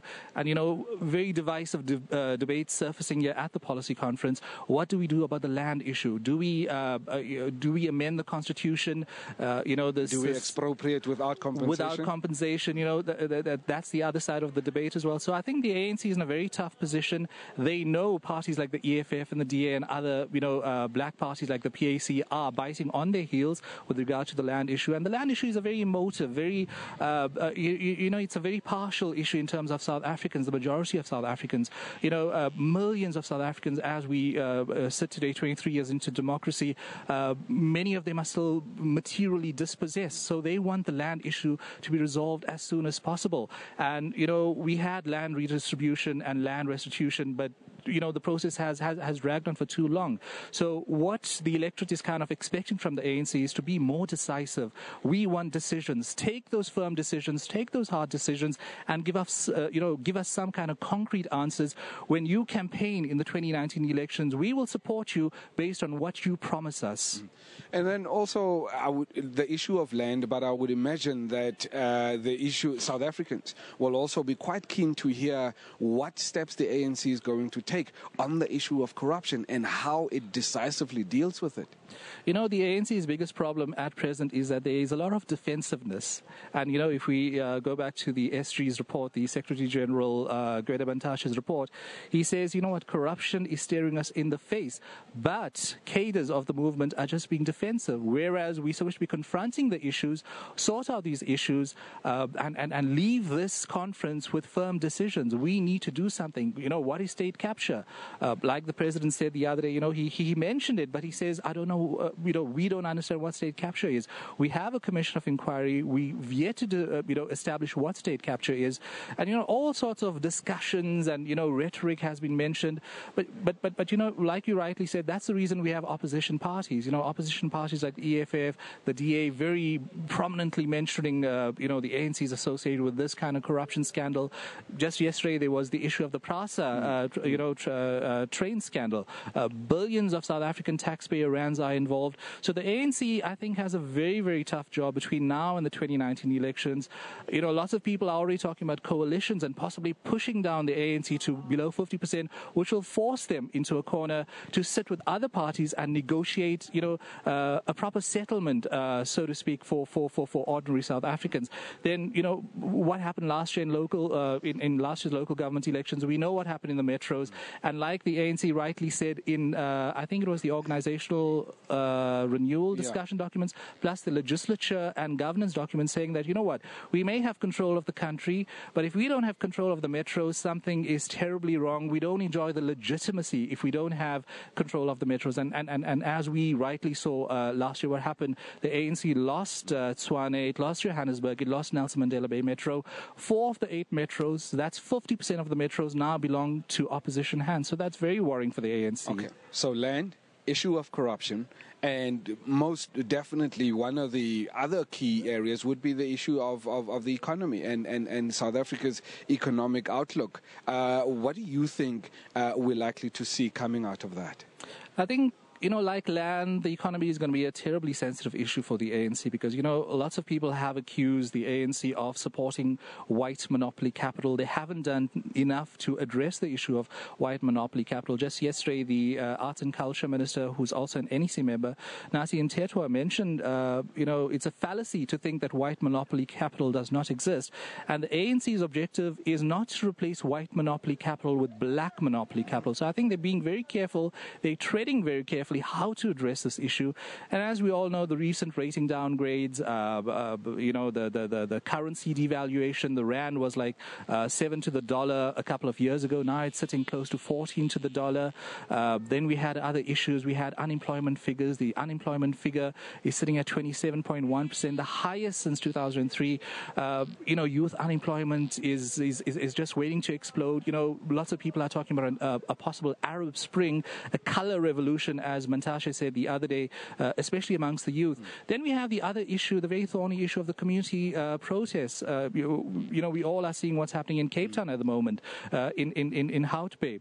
You know, we at the SABC have been tracking these protests, and between 2004 and 2017, there have been no less than 2,000 community service delivery protests. And a major part of these protests are the youth. You know, these are youngsters who should be in school, they should be in university, but they are joining the protests. Obviously, there's something, you know, the ANC is worried. The social distance between the electorate and itself is growing. Not just that, Ranesh, but I think it also points to the issue of implementation, which the ANC has rightly pointed out to say, look, implementation is a problem for us. So how do you think that they're going to address that problem? Is this conference going to come out strongly enough on the issue of ANC implementing its policies? I think the ANC was very frank in its own assessment. You know, yesterday, plus the president mentioned at plenary on Friday, Mantashe, you know, rambles on about this. The ANC has beautiful policies, very strong policies, very idealistic policies, but the problem comes in when there is a need to implement those policies. I was listening to a debate on the forum at 8 on SAFM this morning. We had members of the Tripartite Alliance there. We had Becky Nchali from COSATU, Dr. Nzimande from SACP. The same issue surfaced, that, you know what, we as the Alliance, we as the ANC, we have fantastic fantastic proposals. The implementation is the only problem. And then, Blade Nzimande mentioned the issue of the branches. He says, fine, the branches can always implement, but obviously that instruction comes from higher up. So those decisions need to follow through from this conference to the elective conference, and it needs to actually permeate every sphere of the ANC. All right. Ranesh Dowraj, thank you very much for joining us. That was Ranesh Dowraj, one of the SABC's senior researchers, speaking to us just about the processes of what we're likely to see from this afternoon onwards when the committees start reporting back, and also just the importance of the ANC at least following through on the policies that are decided here. It's back to you guys in studio. We hope to speak to you guys a little bit later. Lucanio Kalata joining us live from Nasrec. We'll get an update a little bit later as to what is happening at the policy conference. SACP General Secretary Blade Nzimande says the relationship between the SACP and the ANC President Jacob Zuma has broken down. He was clarifying the decision to invite the Deputy President, Cyril Ramaphosa, to address its Congress beginning next week. Nzimande was speaking on the sidelines of the ANC National Policy Conference in Johannesburg. We're pleased that the conference allowed the first 2 days to look at organizational challenges, especially in the wake of the diagnostic report that was presented by the Secretary General. We hope those 2 days would have gone some way in beginning to assist the ANC to identify the problems further, but more than that, what is to be done to actually address those problems. And of course now, over the last day and a bit, we've been looking at your sectoral policy issues, education, the economy, and so on. The debate, I would say that the discussions, they've been fairly robust, and we hope that we will have an outcome that will be able to take the ANC forward and, of course, the alliance forward. The policies, or before we talk on issues of policies, the first 2 days, according to the SACP, are you saddened that the veterans, in the end, never really pitched? We wish that we could have had an understanding. It's not so much around the veterans, but we wish there could have been a better understanding between the ANC and the veterans on how to deal with this question of a consultative conference or the first 2 days and so on. But I notice quite a number of them are here in various other capacities, which is actually important in terms of engagement. For me, the most important thing is that, and for the SACP, is that the ANC is able to confront the realities that it faces as identified in that diagnostic report, especially these patronage parasitic networks that are actually threatening to undo a lot of advances that we've made over the last 23 years, but most significantly are actually threatening the unity of the ANC and the unity of the alliance. That's the main question that faces the ANC at this conference and going forward to the 54th conference at the end of the year. In the commissions that you have attended, have you found that the discussions are frank and that, the parasitic networks, as you're calling it, are actually being addressed? I would say that the commission I was in, yes, I was pleasantly surprised that people are coming out forward, to talk about awkward things, which is what we should do. Like, for instance, the toxic role that is played by this Gupta family, People, I find more and more people were actually talking about that. It's not the only challenge that we face, but it's one of the most immediate threats to actually moving forward to achieve the things that we need to achieve as a movement and the things that we need to achieve as a country. What's the sentiment of the delegates around the issues of the Guptas? I mean, as you know, we're not allowed in, so, Well, I can't be the one. I have no authority to give the report back. I'm sure the spokesperson, Comrade Zizi, when he joins you, maybe will be in a better position to actually do that. But at least the discussions are frank. The discussions are frank in the commissions that I've been in, and I've been very pleased about that there's frank. Of course, there are different views on some matters, which is to be expected. It's not a problem. but the issues are actually being surfaced. And even some discomforts. For instance, some of the delegates raising issues about how we should have dealt with the issue of the veterans, and so on. So that's a progress, a step forward, because we need everything now for the ANC to try and correct it and unite itself. All right. Talking about the ANC correcting and uniting itself, it will largely center around the issues of policies. According to the SACP, are the key policies that the ANC must agree on to be able to take and move itself forward? Frankly, there is no major challenge about ANC policies. The problem is organizational paralysis at the moment, especially at leadership level that we are seeing.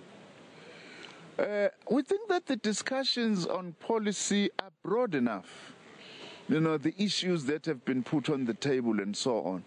Of course, we are making our own contributions. For instance, our concern that not enough is being done in terms of decisive action to transform the financial sector and how we should be redirecting the trillions of rands that is in that sector. The fact that over 90% of our banking system is dominated by 4 banks, we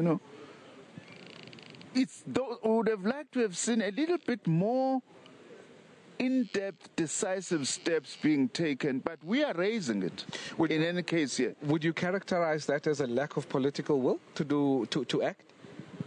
Look, we've been faced with quite a complex situation, if truth be told, because we are not in a great economic climate. We've been downgraded, we've challenged in terms of unemployment and so on. In some instances, yes, maybe there is lack of political will, but in other instances, the economic climate, we are not in a great position. All right. And then let's talk a little bit, sir, if I could ask you to put on your other hat, that of Minister of Higher Education. What are we facing this year in terms of fees must fall, if any at all? And what must the ANC decide here at this policy conference to address the issues of fees must fall? I don't think there is any new thing necessarily that the ANC needs to decide, because the ANC is committed to providing free higher education, at least up to the first undergraduate qualification, to poor students and working class students, as well as assist those who may be falling through the cracks. So it's a commitment that is being reaffirmed. The issue is resources. But the issue now is must be the recommendations of the Fees Commission, headed by Judge Hare, in terms of what its recommendations should be. Unfortunately, they are not here for the policy conference to be able to reflect upon, but we are very hopeful that very soon that will have to come out and for government to respond accordingly. All right. And then if we can just briefly touch on the SACP's own conference that's coming up, I think, next week. Yes. What can we expect from that? Well, it's always difficult to tell before congresses start. What I can share with you is what are some of the big questions that we'll be discussing. The first big question are the challenges facing our democracy and the challenges facing our movement. The immediate threat to our alliance, to our movement, are these parasitic patronage networks with the toxic role that is being played by the Gupta family in our affairs. Those will be the issues that we'll have to discuss, because people will say, why is the Communist Party preoccupied with the Guptas and not with monopoly capital? We say to them, where have they been, Over the last 20 years, we've been waging many campaigns against monopoly capital. And also, we are not going to defeat monopoly capital if you allow your state to be stolen.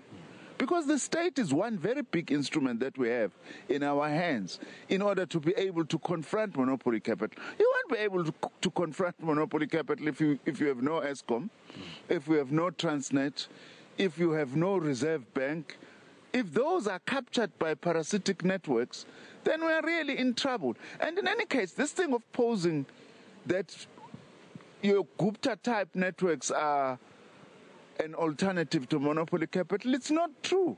It's two sides of the same coin, monopoly capital and these parasitic networks. Both are interested in accumulating. At the expense of the people. At the expense of the people, you know. So it's very important that then that's going to be discussed. But secondly, the party is going to be discussing what organizational form do we need to actually confront this issue that is facing us now. We need to build a broad patriotic type of popular forces. All right. And to be able to deal with some of the challenges that we face. Are you going to stand for re-election? I don't want to talk about that because I will be regarded as being ill-disciplined. All I can say, which I'm going to be honest about, there is a discussion right now that's ongoing in the party, even on the sidelines of this policy conference, because there are two issues. There is one view which says maybe we need renewal of leadership, which I agree with, by the way, but it's not for me to decide that. And then there is another view which says, but it's a very complicated period. You know, you need to be watchful that you don't all of a sudden just change leadership and only to find that then the party is caught off guard given the challenges that are there. But I'm quite convinced that by the time Congress starts, we would have found some kind of... Personally, I feel that I've made my own contribution as the General Secretary. All right. And then just lastly, sir, before I let you go, I know you must go to your commission. The SACP, will the issue of the alliance be discussed and whether or not you will continue to support the ANC in the upcoming elections? We always discuss the alliance in our congresses, how to strengthen it, how to make it a better functioning alliance. The main issue this time around, which is also not entirely new, is that maybe we need to review not the necessity of the alliance, but its modus operandi, how it functions, so that it is able to move with the times.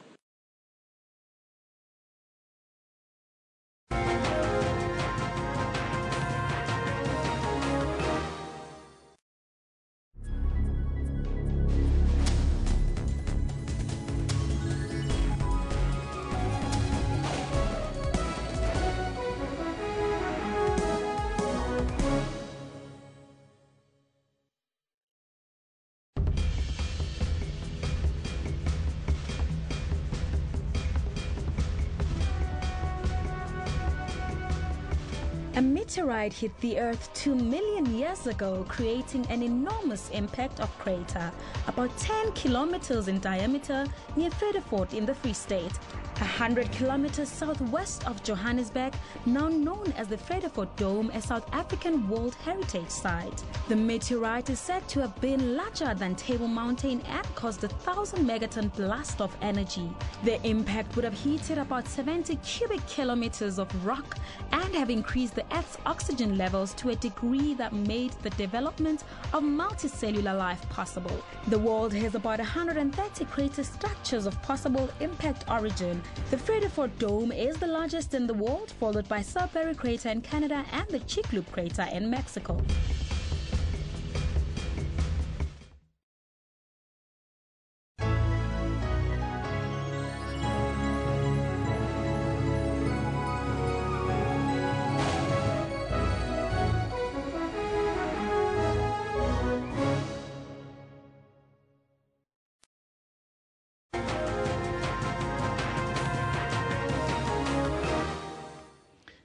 A hand full of earth.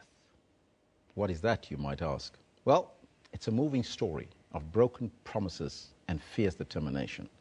The book tells the story of Abraham the Brain and the young men of the island enlisted for World War II to prove their bravery. Now, compensation for signing up to fight was a dream come true, as each soldier were to receive a piece of land to call his own. Having moved off the land, the island, years before, at the foot of the majestic Outeniqua Mountains in the Southern Cape, where they had lived and farmed for many generations, they believed that Jan Smuts's war will finally put things right. Now, to talk to us about the book, we are joined in studio by the author, Simon Brainders. Mr. Brainders, a very good morning to you and welcome. Thank you, Elvis, and thank you for watching. Mr. Brainders, let me take you back, and because this is a personal story of your family. Tell us, why did you find the need to write this particular story? It started funnily because I'm an actor, it started as a one-man play. And I wrote it. Royston Stoffel said, listen, we've got a festival on, do you have a play? I said, well, I can have one in 3 weeks' time. And then I did it as a play called Die Sideboard en die Vuur in Afrikaans. And then my family said, why don't Daddy write a book? And I said, no, I've never written books before. Then I thought about it, and I thought that the story is so good and it needs telling. I remember the sideboard, and I thought it's almost a continuation of the sideboard. Is that correct, or am I misinterpreting it? No, the sideboard this is a translation. We published the sideboard in as Afrikaans in 2014, and then the book was translated by people in the Netherlands into Dutch as Dis Mijn Land, and then came the English translation. Tell us about the story. What happened? It's a family story. It's basically the story of my father. They grew up, and he went to war. He had two passions. He wanted land, and then he wanted to marry a teacher. And that teacher said that I am not marrying a thumbprint or a cross. The guy that need to marry me will have to write his name. Now, Abraham, because he grew up in the Lange Kloof, where schools were 50 miles away, he never went to school. So he couldn't write. And then she teaches him, in a quite poignant scene, she teaches him to write his name, and that is what they all. And then he married her, went to World War II with all these promises, came back, saw there a sideboard. And then he comes back and he makes a sideboard because he's very good with wood. Now, you indicated that the book that talks to the issue of land, where the soldiers that will go off to World War II will get a piece of land. What happened then about those broken promises that we referred to earlier? Well, they never came true. And in my research, I actually tried to get into the Hansards and see if it's written somewhere there, but it wasn't. It was just a promise made. And I think what fascinated me about that time is that a handshake was a contract. People believed, now if you make me a promise, I won't believe you. But at the time, people believed each other. They trusted everybody, and they thought they were. And that almost naivety yes. of the people it fascinated me, and I had to write about it. They go off to war, they fight this war for Jan Smuts, and when they come back, there is nothing. Exactly. What then happened? What was his dreams then completely shattered after that, and what transpired after that? Yeah, in the meantime, they stayed in a land, in a place called the Island. It was a suburb, but it was fairly big properties that they had. And then he went on living his life, but hoping that someday something will still happen. And he makes the sideboard, this piece of furniture for his wife, which becomes like an altar in the house. And in the book, it actually becomes another character. And then it is his thing with trying to live with his family in this country, keeping them together, doing his gardening, because he was a fantastic gardener, beautiful roses and everything. And then later on, the 60s broke out with the Elvis Presleys and all these people, and you, Mr. Keller, that was young. And then through that wonderful time happened also the Group Areas Act, and people were removed. But because in 1952 his house burns down, and the one thing he wanted to save was the sideboard, and he did that all on his own. And then he built a new house, and he believed because it's a new brick house that looks nice, he's never going to be removed. And then he came, and he could not handle the thing. He could not handle the struggles, the broken promises anymore. And I think a lot of that is to do with the fact that he did not have an education. He needed other tools to deal with what is happening around him. And a lot of things were happening. There were rugby teams coming here. There was Sharpeville. There was the Rivonia trial. Through all that happened around him, this man just wanted to hold on to his family and hope that one day he would get his own land. The land issue, a very topical issue. We heard it also from Nasrec, emanating from the ANC policy conference. There's the issue of land expropriation or land expropriated without compensation. Is that perhaps the answer even to your father, Abraham Breinders, at the end? Yeah, I think that because before that I also make mention of his mother. Mamina was Khoi, from Khoi descent. And they had the land, and they also lost it. So there is a history of losing land and losing your roots, and then still trying with hope to get on, because hope, I think, stays in the book till the end. Simon, I must tell you, it's a wonderful book. I've read it, and it's absolutely a fantastic story. It's a story that is, you can feel it, you can touch it. It's something that you can relate to. The whole of this country can relate to that particular storyline, because people have lost a lot of land in this country. It is. Yes. And it's so important, especially for the young people, to know what lies behind when we talk about land. Where can people get hold of it? People can buy this in all the bookshops, you know, in the malls, and then also the independent bookshops, and then of course they can go on to Penguin, Random House, their website, and get it. But it is a must read. It is really a must read. I think so too. Thank you so much for joining us, and it was lovely having you in studio. It's an honor. By the way, what's next for Simon Breinders? Oh, it's a youth. I'm actually sent in a manuscript now to the printers, or to the publishers. It's a youth novel, more targeted on grade 10 and 11. And the story starts in Zoa, where my wife grew up between Ladysmith and Calitzdorp, old mission station. And incidentally, that place turns 200 this year, and I'm publishing a book that incorporates that story. Sounds absolutely fantastic. That was Simon Breinders, the author of the book, A Handful of Earth. You need to read it. We'll take a short break. We'll be right back with your sports news after that.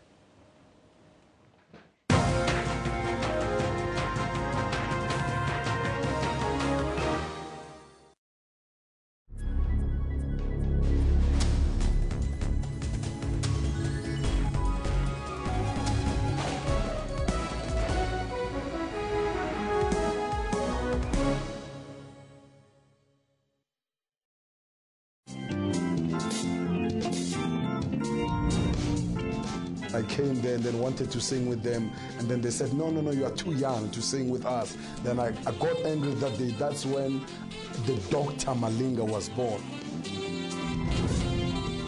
I don't want to say poor because of now we are not poor. That means God wanted to give us whatever He gave me today. Till I was featured by DJ Choice on the song called Casanova. Yay! Signed with Kalawa Jasmine via Orlando. Many songs. Then Dr. Malinga this, Dr. Malinga that. Then I was in. For more inspiring stories, stay tuned to Buphelong every Friday.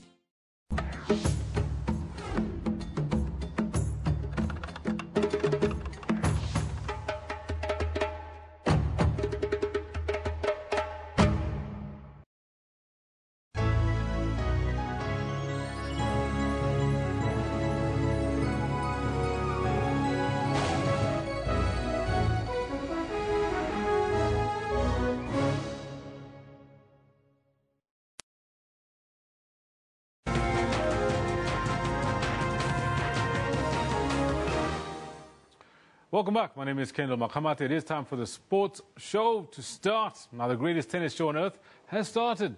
And Wimbledon champion Andy Murray opened 2017 Centre Court in style on Monday, flying into the second round with a 6-1, 6-4, 6-2 victory over lucky loser Alexander Bublik.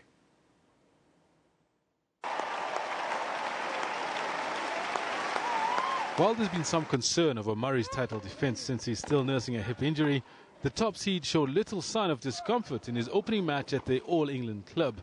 He needed just 30 minutes to claim the first set against Bublik, then raced to a 6-1, 6-4 and 6-2 victory even after a rain-delayed spell in the third and final set. Playing his first grass tournament match for 2 years, Rafael Nadal moved seamlessly from months of clay court success to a smooth first-round victory on grass as he opened his Wimbledon campaign with a commanding 6-1, 6-3, 6-2 victory over Australian John Millman.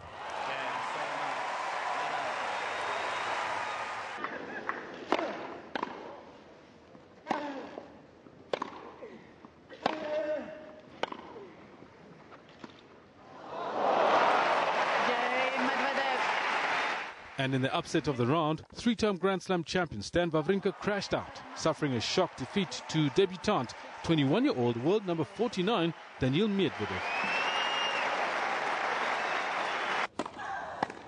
In the women's draw, 5 times Wimbledon champion Venus Williams booked a second-round spot with a 7-6, 6-4 win over Belgium's Elise Mertens. World number 54 Mertens was aggressive during the opening set, but failed to control the mounting tally of unforced errors in the second, losing to the 37-year-old American in 1 hour and 39 minutes on court 1. A smiling Petra Kvitova also skipped into the second round of Wimbledon, the twice champion beating Johanna Larsson 6-3, 6-4 on centre court. Playing only her third event of the year after recovering from a knife attack in December, the Czech 11th seed used her swinging serve to great effect on the main show court, signing off with a heavy ace. Now, Tennis South Africa has revealed that Growth Point Properties is partnering the association to rebuild the sport from scratch in the country. The initial 2-year sponsorship will focus mainly on grassroots tennis, with 3 key areas: transformation and development, elite junior tournaments, as well as club tennis. After being named the Tennis South Africa CEO towards the end of last year, Richard Claver stressed the need for financial sustainability at TSA. He maintained it will enable the organization to carry out its plan to grow the sport in the country. Therefore, Claver described the new partnership as a groundbreaking sponsorship with the potential to reinvent the future of tennis in South Africa. Growth Point are also sponsoring a new national development squad, and this national development squad is very much aimed at talented young black kids that we've identified and scouted, and we're really giving them the chance to grow and develop in a high-performance environment. In terms of the second leg of what they're sponsoring, junior tennis, they're going to be becoming the naming rights sponsor of our junior national championships. Club tennis is concerned, TSA and Growth Point are expected to launch a new national club championship this year. It's going to be a double-team competition format for both men and women. It's going to consist of 14 regional events because we have 14 tennis regions. And then it'll culminate in a national final in which the 14 regional winners and 2 development all-star teams will compete to be crowned national champions. As part of this sponsorship and as part of this new event, we've actually set aside over 200,000 rand worth in prize money for the competition. This is the 5th sponsorship that Tennis South Africa has managed to secure since the beginning of this year. Joseph Mohali, SABC News. Now to the next big story of the day, as Russell Domingo reveals that he has reapplied for the Proteas coaching job. We find out that Captain Faf du Plessis will miss the first test against England due to family commitments. Now du Plessis returned home for the birth of his first child, but will be unable to return to England in time for the opening match of the 4-match series. The Proteas team manager, Dr. Mohamed Musaji, said du Plessis' wife gave birth to their first child last week, but the difficult nature of the delivery has delayed his return to the UK. He will link up with the squad in England later this week. Dean Elgar will captain the side in du Plessis' absence, becoming the 12th South African Test captain since readmission. And the University of the Free State has confirmed that it has been notified by the World Anti-Doping Agency, or WADA, that the accreditation status of the university's doping control laboratory has been revoked. This revocation does not include the analysis of blood samples for the athlete's biological passport. The laboratory was re-accredited for this task only in August last year and will continue to perform it. And now for news from a sport that gets the blood racing and leaves the body peppered with bruises about the size of a 5-rand coin. Paintball. Team Edmonton Impact made their presence known on Sunday as they won the Paintball Campaign Cup in West Sussex, England.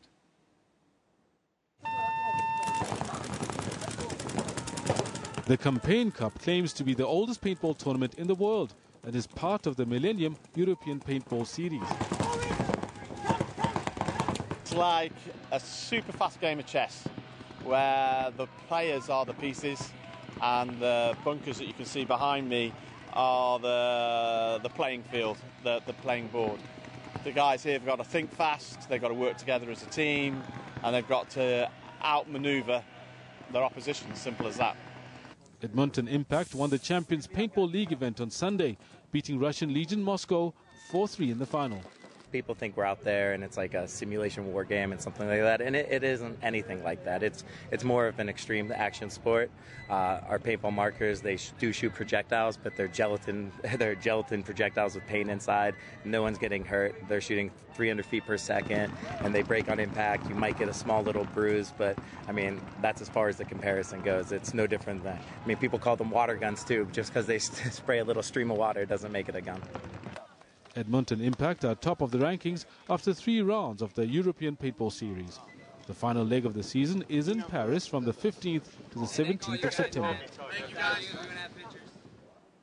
You know what, there's nothing like a good paintball game to just release all sorts of stresses and maybe get one back at somebody from the office that you've been wanting to say something to for some time. On that note, that's where we leave it. Thanks very much for having joined us. My name is Kendall Makhamati. You've been watching Newsroom from me and the technical team and production teams that put this together for you live from Auckland Park in Joburg. Have a great day. This is